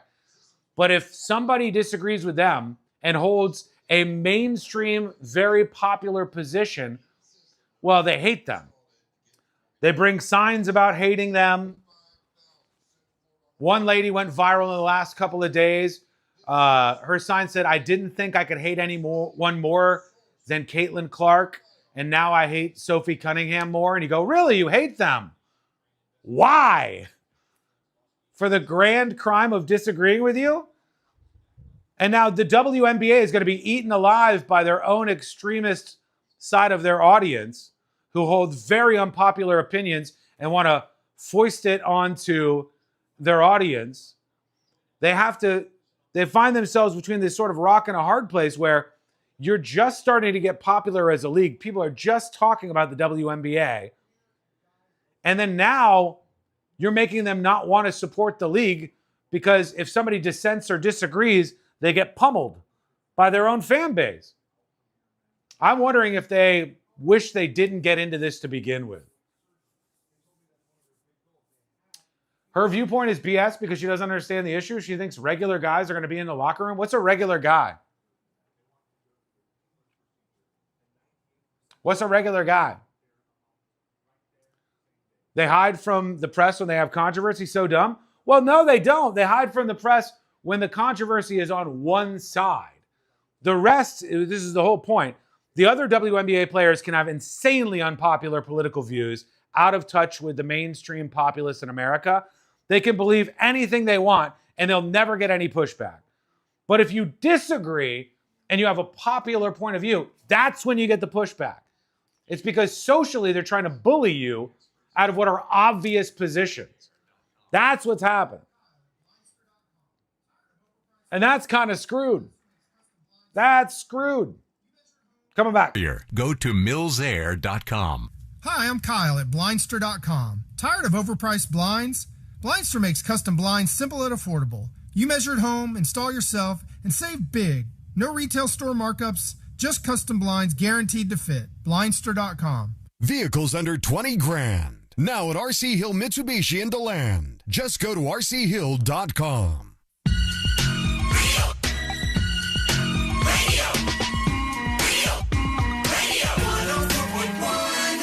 Send him your tips and your deepest, darkest secrets. Email tips at the new.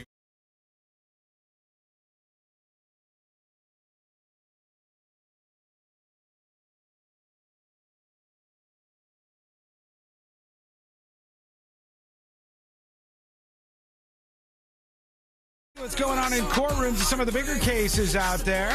An update on the In-N-Out shooting that happened over the weekend. I got the guy who was one of the good guys with the gun who popped up in that case. We'll see what's going on there and a whole lot more. In fact, we need to get into this. I've got another story that we need to discuss. But to do any of it, we got to get into jury duty. So let's do that. Court is now in session, so put your phone down and pay attention before we call the bailiff over to whip your ass. You're now on jury duty with the News Junkie. The story is wild, man. I'll get into this in just a moment here. But jury duty brought to you by the one, the only, Mo DeWitt of the DeWitt Law Firm. Injured on the go? Just call Mo. 800-CALL-MO is the number for an attorney. 800-CALL-MO after an accident. You deserve somebody who's going to represent you, get you on the path to that big, giant check that is for you, your family, and your future. you can get involved and get connected with the DeWitt Law Firm at justcallmo.com or 800-CALL-MO. Pretty crazy story, but true nonetheless. An East Charlotte shooting suspect killed a man just an hour after bonding out of jail. All right? This guy was in prison, and when he was in prison, he was released, and within an hour of bonding out, he killed a man. He's charged with murder in the shooting death. It says a man, this is a WCNC in Charlotte, North Carolina. A man accused of killing one person and injuring another in an East Charlotte apartment complex shooting appeared before a judge Friday after initially refusing to leave his jail cell. David Simpson, 29, is facing charges for the shooting. He's charged with first-degree murder, attempted first-degree murder, assault with a deadly weapon, and possession of firearms by a felon. A woman identified as his girlfriend was also charged with an accessory after the fact charge. So the guy bonded out of jail at 12:20 a.m. All right, 12:20 a.m. He was released from the local jail in North Carolina. By 1:45 a.m., he was involved in a fatal shooting where he killed somebody outside this housing complex. And that's how fast this all occurred. There's surveillance footage of all of it, but it says court records, show Simpson posted bond Tuesday afternoon after being arrested for failing to appear in court on a separate case involving a 2024 charge of possession of a weapon by a prisoner. He was released from jail, and hours later, the shooting happened. So out he goes, back he comes, and then somebody dies in the meantime. So from this guy. He was a shooting suspect already. Yep. Yeah. And so he bonded out. And a felon with a gun. I was going to say, but does that mean he got another gun? Yeah, because they would have confiscated the gun in the first arrest, you would assume. Yeah. Here's the killer thing, Celan. You ready for this? Court records show he pleaded guilty to voluntary manslaughter, so another murder, in August of 2015. He was charged with first-degree murder in that case, but they knocked down the charges to a voluntary manslaughter charge in August of 2015. He was sentenced to 73 to 100 months in prison and was released on parole in October 2020. After that, he got caught up as having a gun and getting involved in another violent crime. And then he was released at just after midnight and within 90 minutes had killed somebody else. Maybe we could keep him behind bars this time. Maybe we could keep him behind bars and keep him locked away so he doesn't do this again, because trust me, he will. That will happen once more. Let's see what else we have here. Just a short one in jury duty. Oh, the In-N-Out Burger. This is the guy who was one of the good guys with a gun who shot at the person who was attacking this In-N-Out location in Twin Falls, Idaho. Here's the hero, civilian as they're calling him, talking to ABC.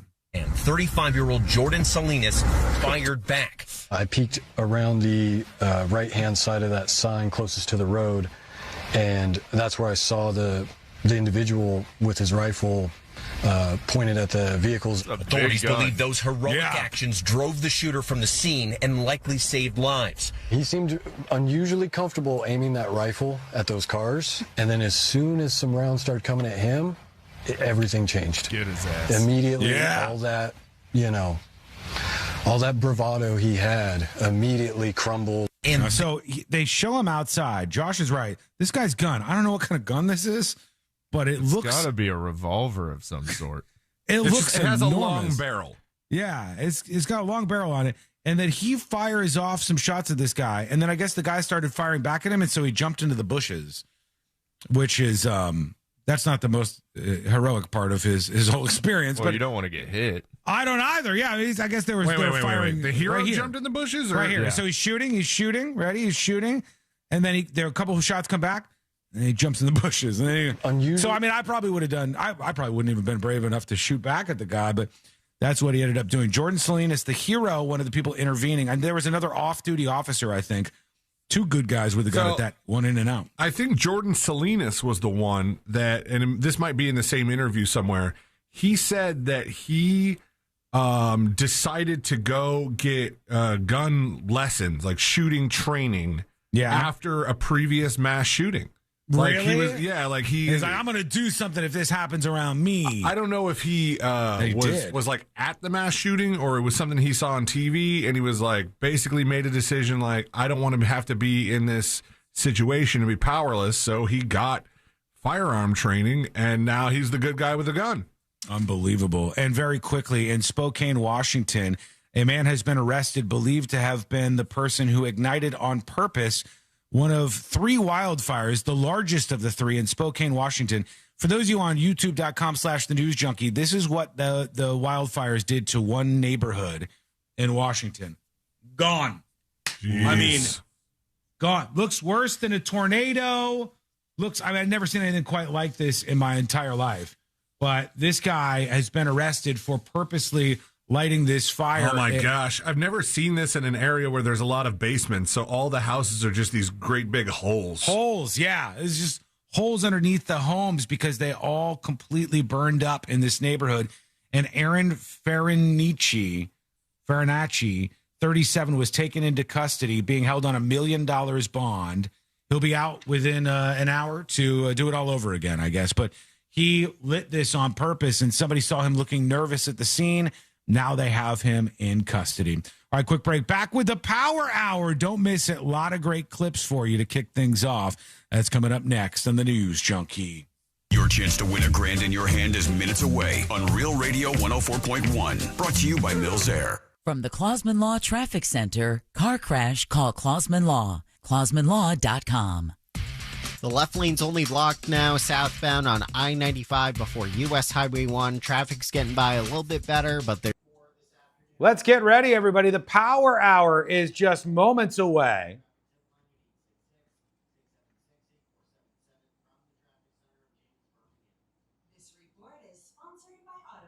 Bless you all. Thank you so much for the subscriptions, for the gifted subs. We'll try to shout out as many people as I can. There's just so many.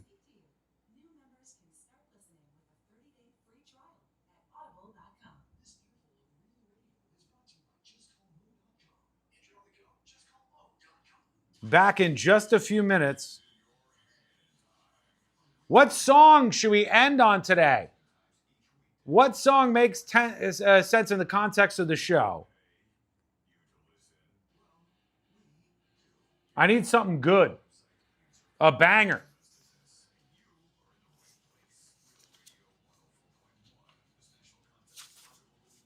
I got a story for you in just a second.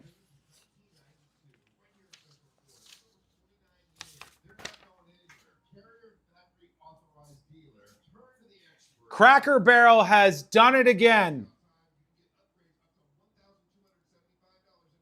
This is what's happening out there. Cracker Barrel has done it again. I'll tell you what they did this time.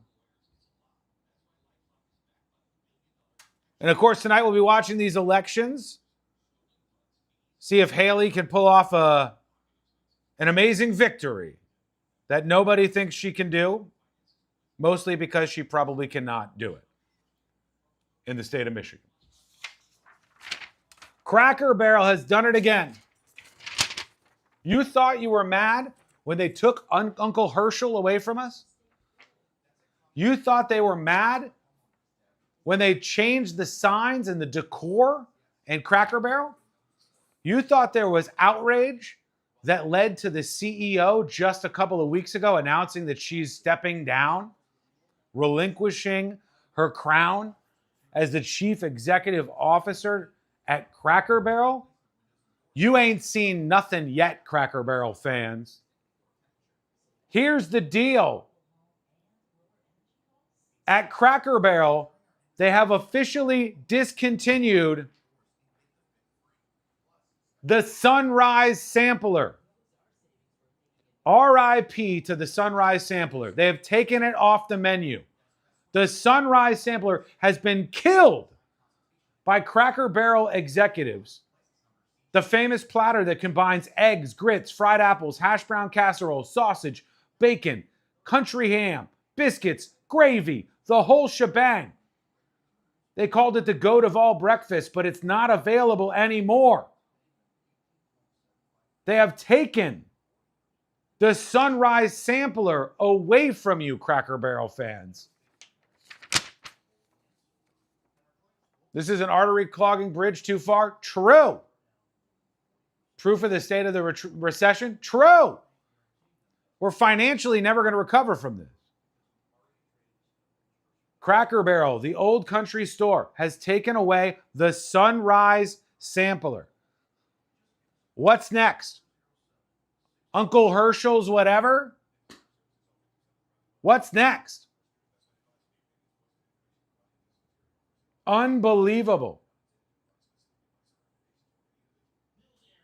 They said you can still order the same meal, but you have to order each item separately, driving up the cost to over $25 if you wanted to recreate the Sunrise Sampler, which is no longer on the Cracker Barrel menu.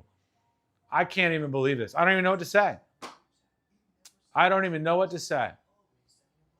It's time to storm Cracker Barrel headquarters? True. They could have just raised the price? True. Chicken and dumplings coming soon. They're going to rip that son of a bitch right off the menu too.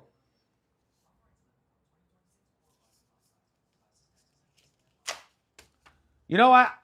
We went out to breakfast on Sunday. Tell me if you agree or disagree, chat. I ordered an omelet. And I ordered the omelet with sausage, jalapenos, and cheese. That's it. That was what I ordered in my omelet. And when I got it, I was like, oh, they put breakfast sausage in my omelet. Am I the only one who thinks breakfast sausage sucks? It's so sweet. It was like they just poured just like syrup all over the top of my omelet. The sausage was like so unbelievably sweet. I just want a regular sausage. What were you looking for, kielbasa? No, I don't want the sugary sweet kind. I want just regular sausage. Like you would get at Denny's or something. Not so sugary, sweet, covered in, like the taste like it's covered in syrup. No. Terrible. Steak omelet is good. I'll give you that. Breakfast sausage is no good. Is that what it's called? Is that what the sweet one's called? Breakfast sausage. Hold on. Breakfast sausage with black pepper and sage. Now, that must not be it, because it's like, it was very, very, very sweet. Sweet. Sweet breakfast sausage. Maple, brown sugar, all that. Oh, I don't want that in my breakfast. Ew. Just want some straight off the hog, baby. Get out of here. All right, we're coming back. The Power Hour is moments away. Stand by. And check this out. You call my buddy Mike, the home builder, now, and he'll give you an additional $500 off your bath project. Call 407-754-1814. That's 407-754-1814. Or visit hbnusa.com. License number CBC 1255975 and CCC 1329039. Hey, it's that mortgage guy, Don. Rates are near 3-year lows, and if you have a rate above 6.5, you may be able to lower it a point or more. If you want your windows there and wait, pick up the phone and just text Reese. Win $25,000 in new impact windows from Reese Windows. Pick up your phone and text the word TRUST right now to 20129. That's TRUST to 20129. For all your plumbing needs, go to modernpi.com. Real Radio has your chance to win $1,000. Just enter this nationwide keyword on our website. Bank. B-A-N-K. Bank. Enter it now at realradio.fm and answer your phone if you get the call. Good luck. Radio.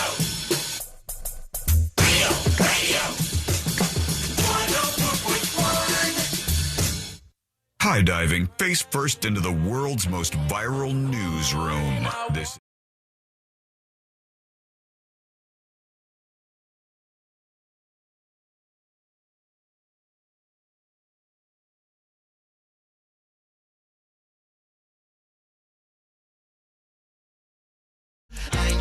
Hopefully not too bad. Hopefully not too embarrassing for me. Hopefully something that makes me look cool.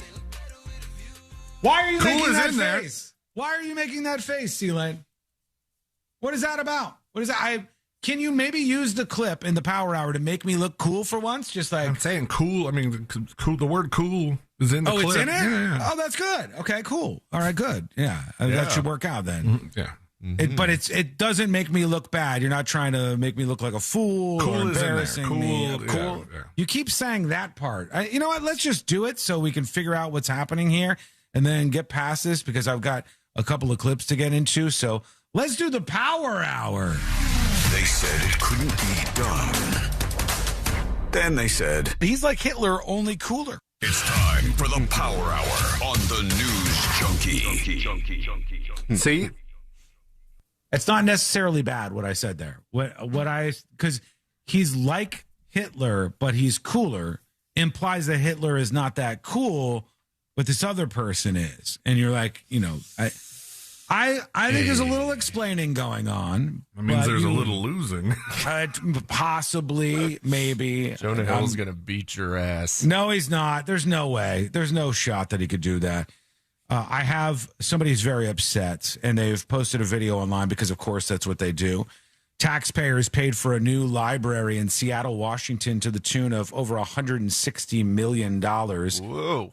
And then this woman decided to go see how things were going at this new $160 million plus library. And she said it's disgusting. It's full of hobos. And she doesn't like it one bit. But let's see if she's right, if she's got a point, whatever. Here's the video that she made. Let's go check out the state-of-the-art computer bays on the 5th floor. Computers? All right. Now, again, to highlight my point about how unfamily-friendly this public library is, when I first got off the elevator, this homeless dude started staring at me and making sexual gestures. I immediately made it clear that I was disgusted. I didn't think I was going to side with this girl. I didn't even see it at first. I didn't either. I did not think I was going to side with her. Just so you guys know what's going on. When she goes in to see the state-of-the-art computer library, there's some guy in a hoodie, and she says, this homeless guy started staring at me, and I thought maybe he was just going to look back, but he's flipping his tongue around in a very... like in the most exaggerated way I've ever seen in my life. She's narrating this video, and there's music in the background, so I don't know that you can hear much of what's happening in the library. But do you think he's making the noise? He's going, I don't know, but that was weird. When I first got off the elevator, this homeless dude started staring at me and making sexual gestures. I immediately made it clear that I was disgusted and started recording him in hopes that it would deter him. But nope, he kept going. Anyway, I went. What are you going to do? He's homeless. What are you going to do? You're going to take something else away from him? He's just hanging out in this place. I don't know if you think that's going to be successful at some point in time, but it's weird. So, all right, you got the weird hobo with the tongue flicking thing, which is derogatory, or I don't know if I should say that. It's definitely like harassment of a sexual variety. Back to toward the computer base after he left, and it was way dirtier than I was expecting it to be. Now, the majority of people sitting here are homeless, and not only are they... Hold on. Did she say she went back to the same computer desk that guy occupied and was dirtier than she expected it to be? She just went to the computer bays in general. Oh. But she was waiting for that guy to leave. Okay, because I was like, when the guy who flicked his tongue at you like a total creeper left, you were surprised that his work area was dirty. I could have told you that. Yeah, I mean, I could have told you that for sure. But nope, he kept going. Anyway, I went back to toward the computer base after he left, and it was way dirtier than I was expecting it to be. Now, the majority of people sitting here are homeless, and not only are they bringing in all of their belongings, but also they often leave a huge mess on the floor. And as you can see, there are crumbs everywhere, large black stains. That's one thing that did jump out to me about this library. A large majority of the fabric chairs are straight up stained in black, and they're just a lot dirtier than you would expect. All right, the chair... Okay, it does have wear on it. If this is brand new and cost $150 million, it does have wear on it, and it looks a little bit gross. But I'm used to crappy libraries. When I grew up, we had libraries that were garbage. So I would have been like, this is a fancy chair for our library here. I have a chair. But this is a little dirtier than you would want. The furniture in a $125 million library to be. This library? Okay, we can stop before this guy takes over. Actually, the library is $165.9 million. It was funded through the Libraries for All bond measure, $196 million voter-approved bond issue. Okay. So what has happened, and this is legit an issue, some of you who have kids and stuff have probably seen this, and they got to work on this for realsies. I don't know how bad the marks on the chairs were, or, like, I do know that homeless people, when you let them into your spaces, are filthy. They tend to be. I'm speaking in generalities. Not all of them are, but, a lot of them are. If you look at homeless encampments, they will be among the filthiest places you can see, even if there's a big giant trash can nearby. It's stinky. It's just the way that it goes. It turns out, along with their bad life decisions that led them there, was a bad life decision to just throw trash everywhere they want to go. But when you allow homeless people to occupy for long periods of time in the downtown libraries, it's going to turn everybody else off, number one. And number two, it's going to make the whole place a hell of a lot worse, especially for kids. Vicky says they don't allow that at the downtown library in Orlando. Is that true? Will they chase them out? Like, if they have a homeless person come in there, will they chase them out? You might, because most libraries let them in. It might be some kind of rule against just kind of loitering. Yeah, maybe you get like a limited amount of time. Or libraries weren't for homeless people when I was little. You would go into the library to get a book that you were going to read, or you would do a lot of research in the library. Or I wonder if they have some sort of, I wouldn't call it a loophole, but maybe they have some sort of safeguard for themselves where to obtain a library card, you have to have some things that homeless people wouldn't have, like an address or, yeah. They're talking about doing this at the place in New York that they opened up is like a state-run or city-run grocery store, and you got to have some sort of ID, and then they'll work them out. Dan says, oh, God, when you make it illegal for homeless people to be and exist anywhere except libraries, guess what? The criminalization of homelessness is a serious problem. Not enough. Now, if we just criminalize them from being at the libraries, then we'll sweep up the problem. I think that will round things out there. And if you make it so we have programs in place that push these people into actually getting back into integrating in society, I think you might maybe solve the problem a little bit more than just letting them camp out wherever you want. But somebody says there are homeless people all over the library downtown. Who says that? That's TPFB says that. I don't want to say the whole name. TPFB says that. I think this is the case for most libraries in 2026. They've become a place where these folks get air conditioning and crash. And I don't blame them. I don't blame them. I mean, I think what it is a result of all of the policies that we've had in place for the last 30, 40, 50 years that have made homelessness from bad to mega worse. Think about when you were a kid, how many homeless people there were. It's not because we're more poor. It's not because things are more expensive.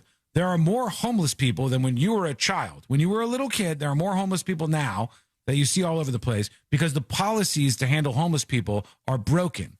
They're fundamentally broken. And the entire industry, which is a multi-billion-dollar industry that makes a lot of these people wealthy to keep the hobos on the dime, that entire industry has blown up, and it's populated by people who all have the same ideas that fail over and over and over and over and over again. This happens in every single city where they tackle this stuff. And if it happens in the libraries, then they go, okay, we've got to move them from the library to somewhere else. It's not until you actually address the issues and push people to integrate into society that you can fix, with a capital F, these problems in the long run, in my opinion.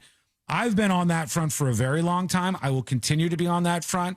I'm probably radicalized on that much more than most people are because I've just seen it in my life. I've seen it with my family members. I've seen it with people who I care about, and I've seen why all of that happens.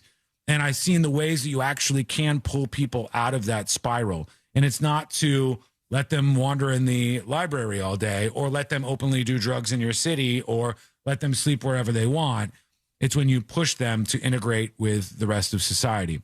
That's just how I see it. You could disagree. Tips at thenewsjunkie.com. TIPS at thenewsjunkie.com. On the hero guy with the gun, Jerky Boy says his gun was a 9mm with a silencer. That's why it seems so. Can anybody just get a silencer? I thought that was like for spies. I feel like that depends on what state you live in sometimes. Sometimes they're not legal. Like a suppressor? Yeah. And for what I knew, and I've seen videos to back this up, whenever you see a silencer, people have a very Hollywood idea of how they work. Like the gun's going to be like, pss, pss, pss, pew, pew, pew, pew, pew, pew, pew. And it doesn't do that. It's just a little less loud. Yeah, it's still very loud. It's when you shoot a regular gun, sometimes people will go, I don't know, could have been a gun, could have been fireworks. And I was like, probably wasn't a gun. Where was the in and out? Idaho. Yes. Oh. Idaho or something Falls, Idaho. Twin Falls. Suppressors are illegal in 8 states, and Idaho's not one of them. Okay, good. Got that guy was going to get rounded up. Anybody can get a silencer in Florida. You just have to pay $200 plus the cost of the silencer. Though there's a tax that they put on it. Interesting. Murder tax. I don't mind the silencer tax. It does seem like you're up to something, though. Suppressors are legal in 21 states if they comply with ATF regulations. 19 states have no standalone statutes regarding possession, but federal laws still apply. What's up, junkie, says this person at tips at thenewsjunkie.com. The lady who was buying the XXX large thing that was more expensive and calling it a fat tax, has she never bought sheets before? I don't know if she knows it, but a twin sheet costs way less than a king-size sheet. And you know why. There's more material getting used. Keep up the work. Wiggle, wiggle, pop, pop. Thank you, emailer. Bunch of other people emailing. I can't get to all of these right now. I'll do my best to read these throughout the show and work more of them in. Right now, though, I promised it. Let's do it. Let's work in some more dispatches. Ho, ho, ho, boy. More dad jokes. That's our rate my blank for the week. I'm kind of regretting that that's the case, but it is what it is. And maybe one of these is going to be a real winner. Here goes the Cocktail Dawn with an entry. What is the difference between a hippo and a Zippo? A hippo is really heavy, and a Zippo is a little lighter. Okay. All right. Mm-hmm. All right. Kept a straight face. So it's not getting a bookmark for that. Here is, did we do this one? I don't think so. Here's sport. This lady went to her proctologist. He said, "What's the issue?" She said, "My butt hurts around the entrance." He said, "Well, it's called an exit.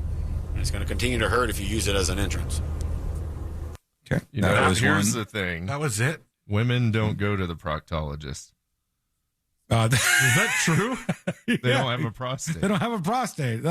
That part is certainly true, yes. Wait, is that the only reason you go to a proctologist is for prostate exams?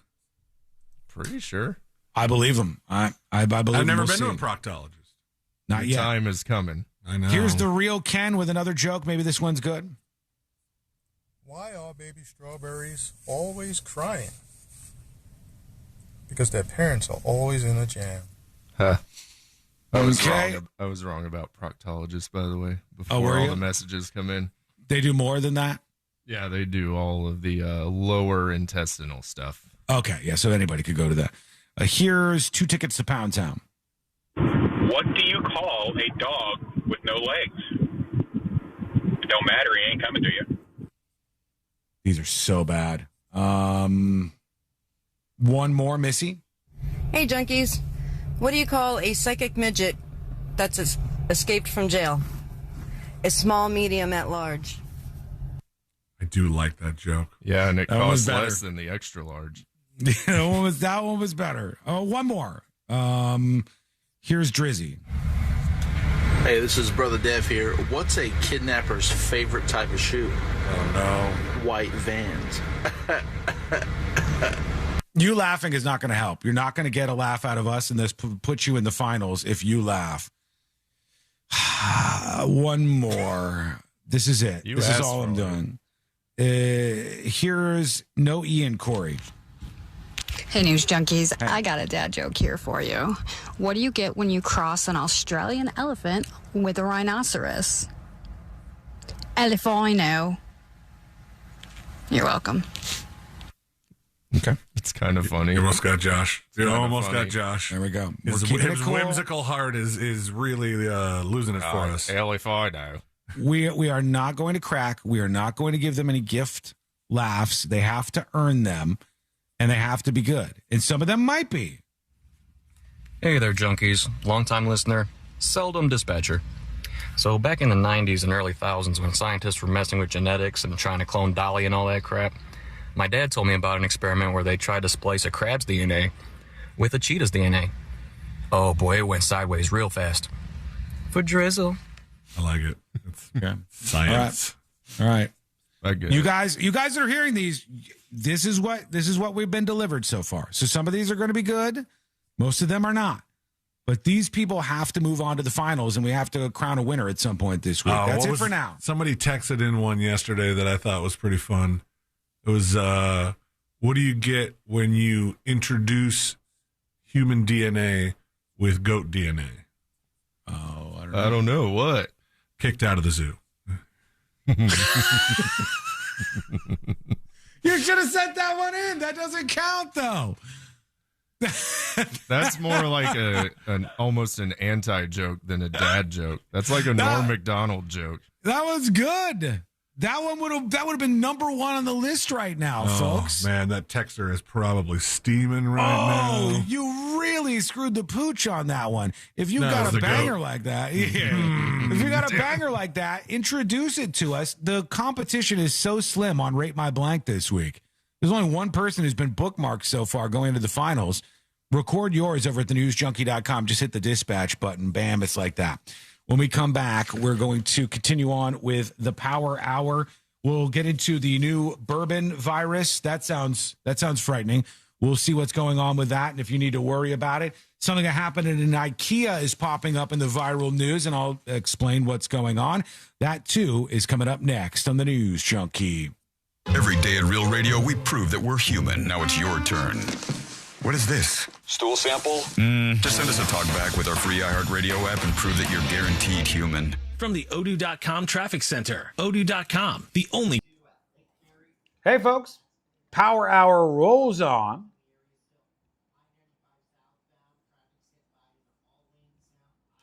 See what we got here.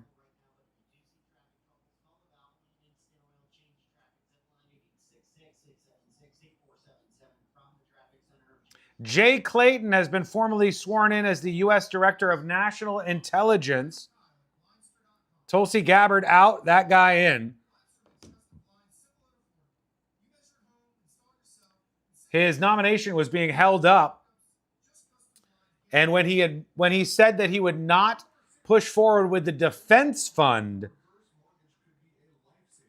that Trump wanted, they said they would clear the way for his nomination. So now he is sworn in.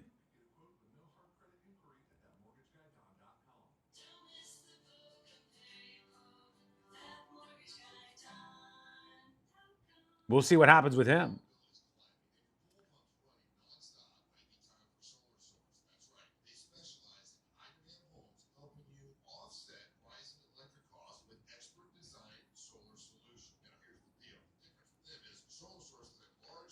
I got to tell you, one of the things that's kind of dopey that's happening now, I saw, Mamdani is doing, the mayor of New York is doing this city-run New York City grocery store, which is, by the way, a terrible idea and will end in failure. Within 10 years, this place, probably sooner, place will be a disaster, it'll be a mess, and they will close it down, no doubt. Almost every one of these city or state-run grocery stores does not save people a bunch of money. They realize very quickly they're too small to have an impact. The only real goal is to try to prop them up so that you could say, look, this worked, so that they could get a full city-run chain and then hopefully get state-run chains and then get a nationalized, you guessed it, chain that can go against the grocery companies, which will eventually take those pesky capitalist grocery stores and run them all out of town. but they can't get there. They can't get really great deals, and they always become a gross failure spot. And then they said, how are you going to make sure that only New Yorkers are able to go to these grocery stores? And Mom Donnie's expert for this comes up, and she said, well, we're going to have some sort of like identification card, some sort of card that they're going to have. And people pounced on that to say like, oh yeah, you want them to have identification? And then Mom Donnie had to respond and say, no, it's going to be more like a card you might get at a grocery store. Like, you got your Publix card or your Winn-Dixie card or your Kroger card. And when I watched that, I go, this is such a dumb thing. Like, this is one of the dumbest things that people on the left are falling for. Like, making this hard line in the sand where you're against identification is such a stupid move. Just say, we think this store is going to work in New York City. We want to make sure it's only for New Yorkers. So we want proof of New York residency so that you can shop here. But they're like scared of falling in the trap that says like, oh, identification is actually valuable.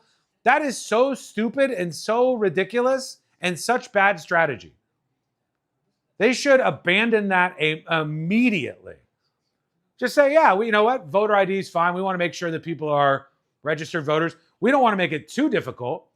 And in fact, this is what they should say. We want to make all identifications free. If you want an ID or a license, we're going to make sure the state gives them out for free so there's no excuses why everybody can't have a valid ID. Because identification is like super useful for a million different reasons. For the grocery store, for voting, for driving, all of these things is very, very, it's a useful thing. I hate that those sorts of leaders have trapped themselves on that issue. They should abandon that fast. What is that? Okay, I thought my talk boy was breaking. Voter ID is racist, bro. Black people can't find the DMV or computers. Like that's the ideology that they got stuck in. It's difficult for a woman who goes through a divorce to get an identification. You're disenfranchising poor people or black people. It's such a bad argument that they've gotten stuck in the corner on. All you have to do is turn the corner immediately on that and go, hey, ID's fine. ID is fine. Having photo IDs is good.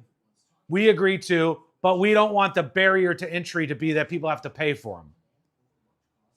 Like that was a thing that happened in our neighborhood. In our neighborhood, when they were going to try to build this massive homeless shelter, which they lost on, thank God. When they were going to try to build this massive homeless shelter, they wanted to do it ID free. They were not going to track these people, see if they were sex offenders, see if they were criminals, see if they were violent, see if they had been convicted of any crimes recently. They weren't going to track them at all. And because these weirdo activists do shit like this, they said, it's because, Sean, homeless people can't get IDs. Make the identification easy to get and free for everybody, even the hobos, and we solve this problem for everybody. That seems so easy to me. That's like the easiest win ever. And you like say, hey, we agree with you. We want to make sure we know who everybody is and we're not putting people in danger. But we also think we need to make this free. I don't think the right-wing people would oppose that. If they did, they'd look dumb. It's just a stupid hill to die on. The bourbon virus. I'll tell you what's happening in a moment. I got some clips too. Hold on.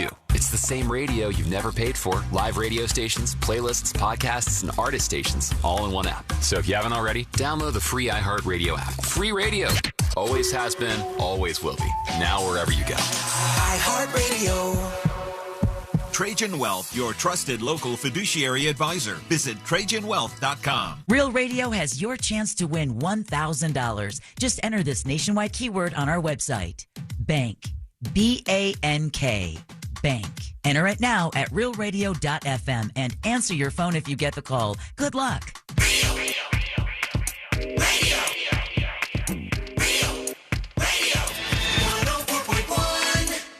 Forever hovering over life's great dump button.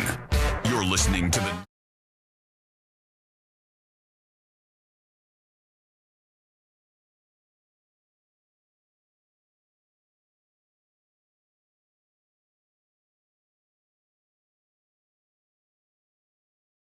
See you. Good to have you with us in the world's most viral newsroom. Thanks for all your support today. Go grab those Starry Night magnets while you can. They are almost gone. There are just a handful of the Starry Night magnets available. You can get it by signing up for a premium account and using that as the merch gift that you want to claim with your subscriptions. Thanks to Sun State John for the 12 gifted subs just going in as I'm saying this. I mean, the list of gifters and subscribers is enormous today. So thank you for that. Get those while you can. It's my favorite design we've done in Game of Magnets, Starry Night design on the News Junkie logo. And you can claim that if you want by subscribing or gifting subs over on the newsjunkie.com. All right, I have some questions about this story. I'm going to bring this up here.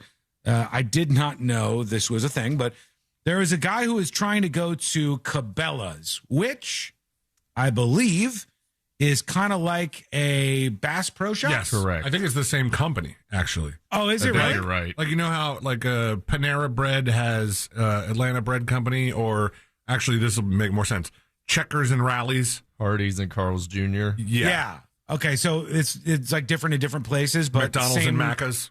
It's still hunting stuff, fishing stuff, outdoorsman stuff, right?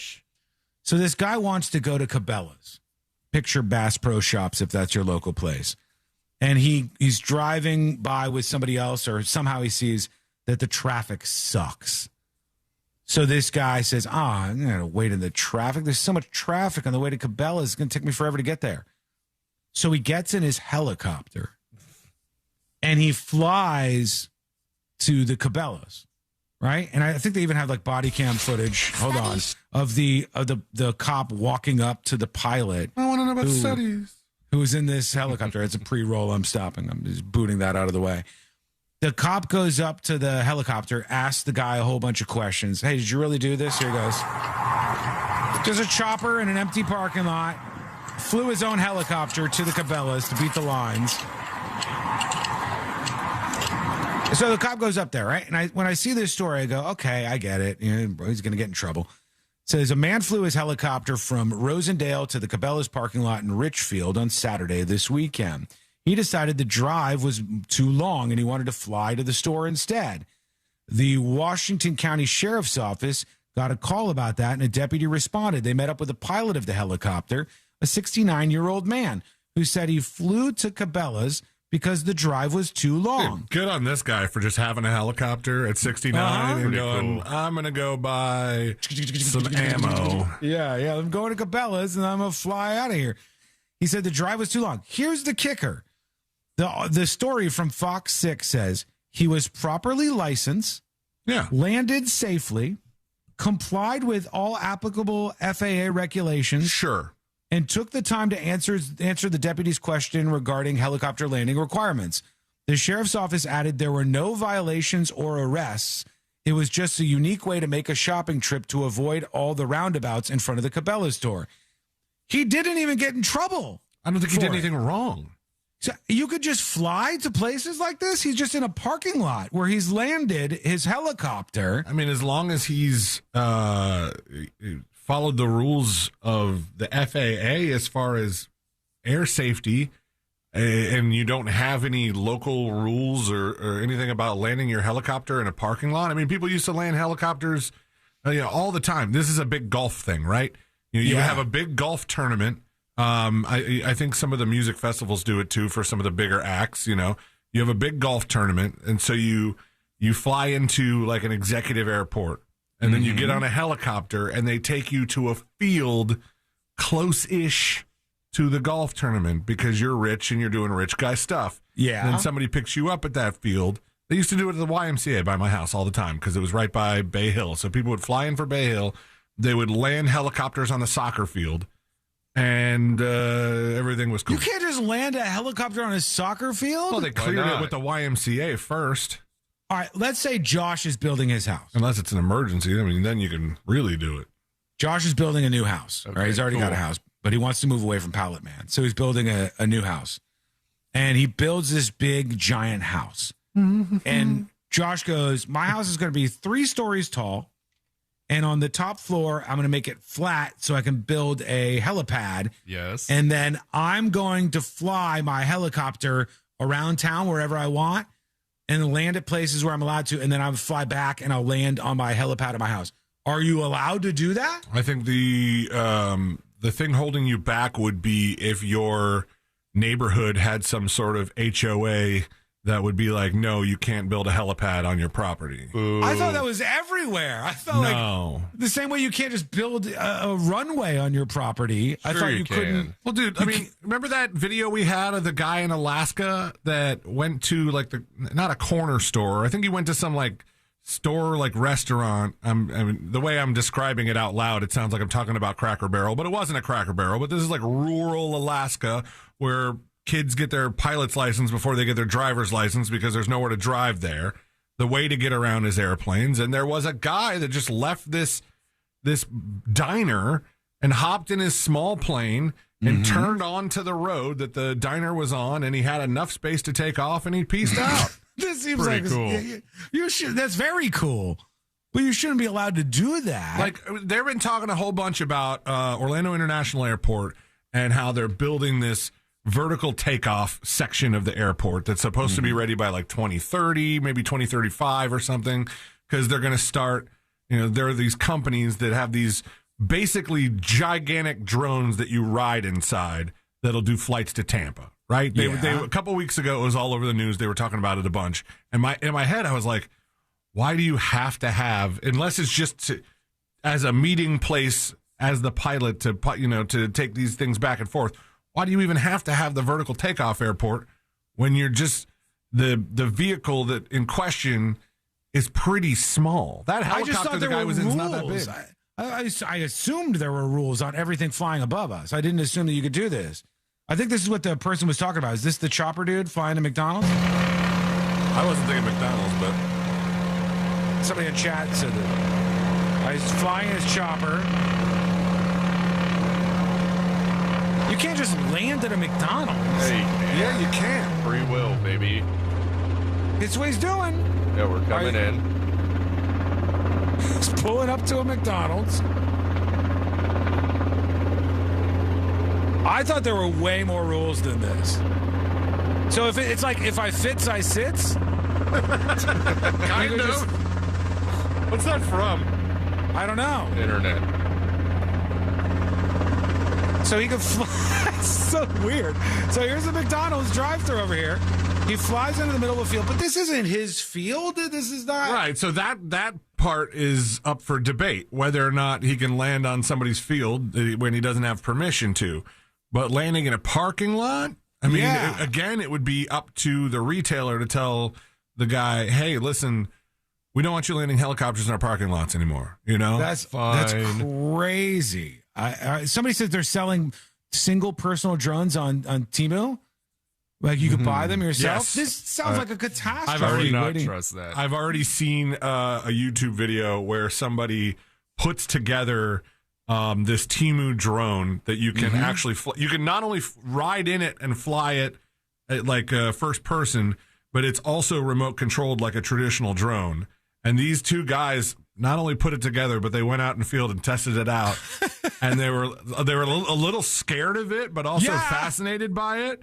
And so at first, the guy just went up in the air and then went back down. And it was like, wow, that was crazy. I just flew myself inside of a drone. That's insane. And then they went on from there. It was actually a pretty fascinating video. All right. Well, there you go. I did not know you could do that, but this guy flew to Cabela's because it saved him time and just went in, got his stuff, and on out. When we come back, final dispatches, stories that didn't make the cut, and, of course, today I learned to wrap everything up for a Tuesday. That is coming up next on the News Junkie. Real Radio is the Jim Colbert Show. We say words. You can call and say words, too. We will listen. It's really just that easy. The Jim Colbert Show, weekdays at 3 on Real Radio 104.1. This weather report is brought to you by Mills Air. Happy Tuesday, Central Florida. I'm Fox 35 Storm Team meteorologist Jessica Dobson with a check of your forecast. And for today, it is going to be a day featuring hit and miss, off and on scattered showers and storms, with temperatures warming to only the low 90s. Our average high is 92. We'll make it to around 90 today in Orlando, with around a 50%. Folks, it's time to wrap it up. Stand by.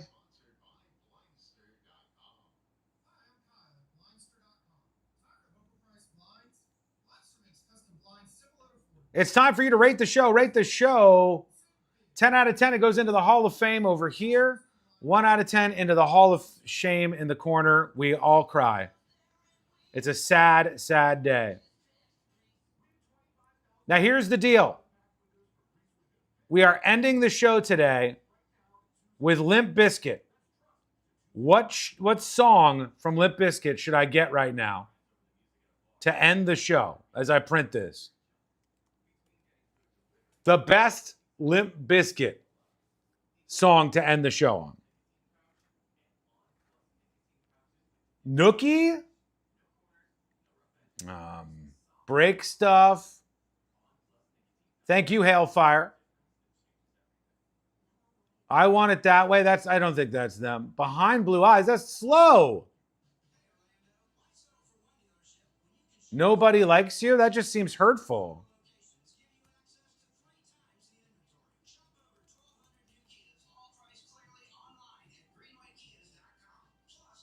I don't know about some of these suggestions here. 10 out of 10. Wax My BH. Nice. Good for you. Rollin'. Shark Attack. What's that?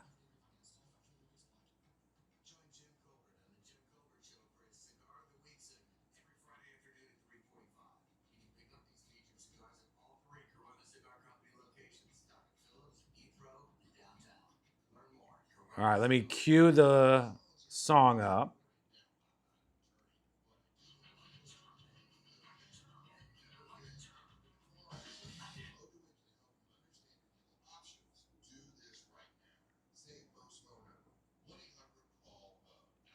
Okay.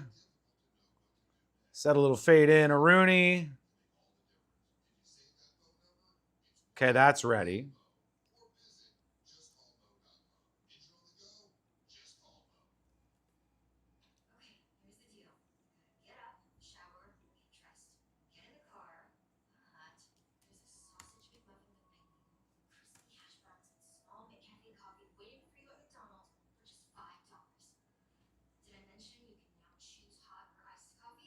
Thank you all for all of your support today. Thank you for hanging out with us. We'll be back, of course, tomorrow to do it again on a Wednesday.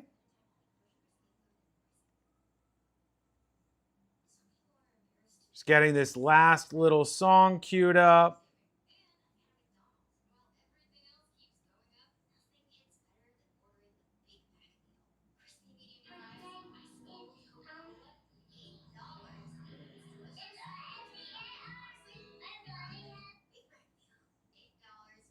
Okay. All set. Now I've got to go get Today I Learned. I'll be right back, folks. I'll be right back. The question I'm going to ask you, and I'm going to hold you to this. When I come back, I will look at your messages. And if you say no, we will take no more dad jokes. If you say yes, we will take dad jokes on the way out.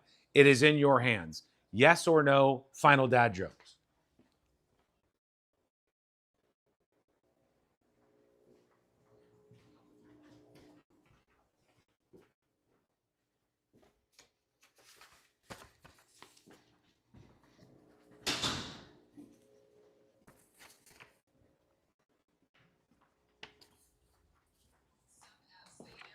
Yes or no on the final dad jokes. No, we got to know.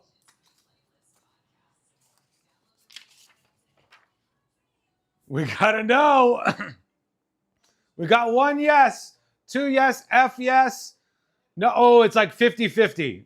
It's 50-50. 90 seconds left. Do we play any on the way out? Yes or no? Oh, we're very 50-50.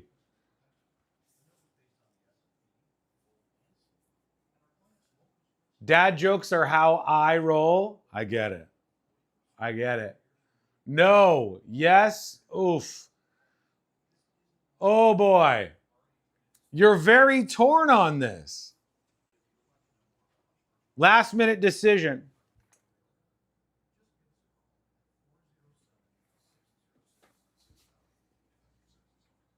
Celia, don't forget my timer. Okay, folks, we're coming back. I love you. Thank you for all the subscriptions. Thank you for the gifted subs. Thank you for being you. Big fat stream tomorrow. Lots of good stuff on the way. YouTube, hit that like button if you enjoyed even a moment of this stream today, if it helped you get through your day. Show some love by hitting that like button. Stay gold. You measure at home, install yourself, and save big. No retail store markups, just custom blinds guaranteed to fit. Blindster.com. Teachers make a difference each and every day. Now's your chance to say thanks. iHeartRadio's Thank a Teacher powered by Donors Choose. Nominate an outstanding public school teacher who goes above and beyond for students. They could be one of our $5,000 winners for classroom supplies and resources. Teachers give so much. Now it's our turn to give back. Nominate a teacher now at iHeartRadio.com/teachers. This earful of Real Radio is brought to you by crimeline.org. Give a tip anonymously.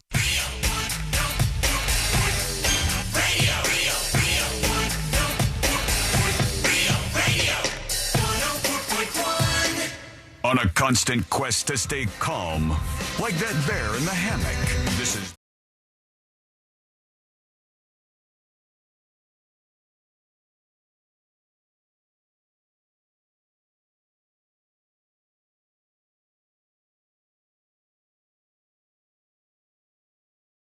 that didn't make the cut.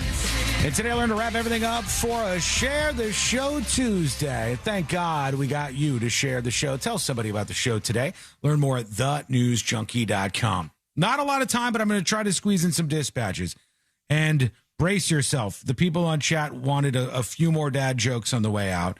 I will try and see if some of these are good. Here's Waterboy. What do you call a woman telling a dad joke? A faux pie?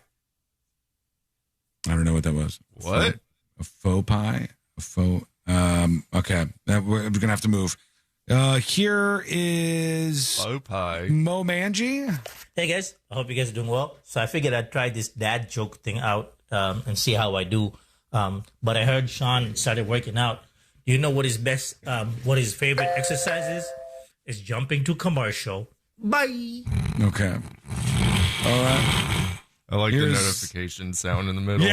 Yeah, me too. Here's Price. Hey, junkies. Price here. First dispatch. So my wife asked me the other day why I carry a gun around in the house. And I told her it's because I'm afraid of Decepticons. She laughed. And then I laughed. Then the toaster laughed. So I shot the toaster. Wiggles and pops. Okay, all right. I'm not going to tell you how that transcribed your Wiggles and Pops, sir, but thank you for... What? It doesn't say Wiggles and Pops. It doesn't. That's indicative of the Cotarino's feelings. That has nothing to do with me. All right, well, last one. Here's... God, some of these are so bad. Here's Snoop Frog. I bought a belt made of clocks. It was a complete waste of time. Sean liked it. It's because it's the voice he likes. Bookmark it. Waste of time. I laughed at prices. All right. Let's see. There's one more I can work. No, we don't have enough time. I'll try to see if there's any of these that are good, but most of them are really, really quite bad, honestly. Let's get the hell out of here. Let's do Today I Learned. The following information may make you feel smarter, but will not actually increase your IQ. So don't get cocky.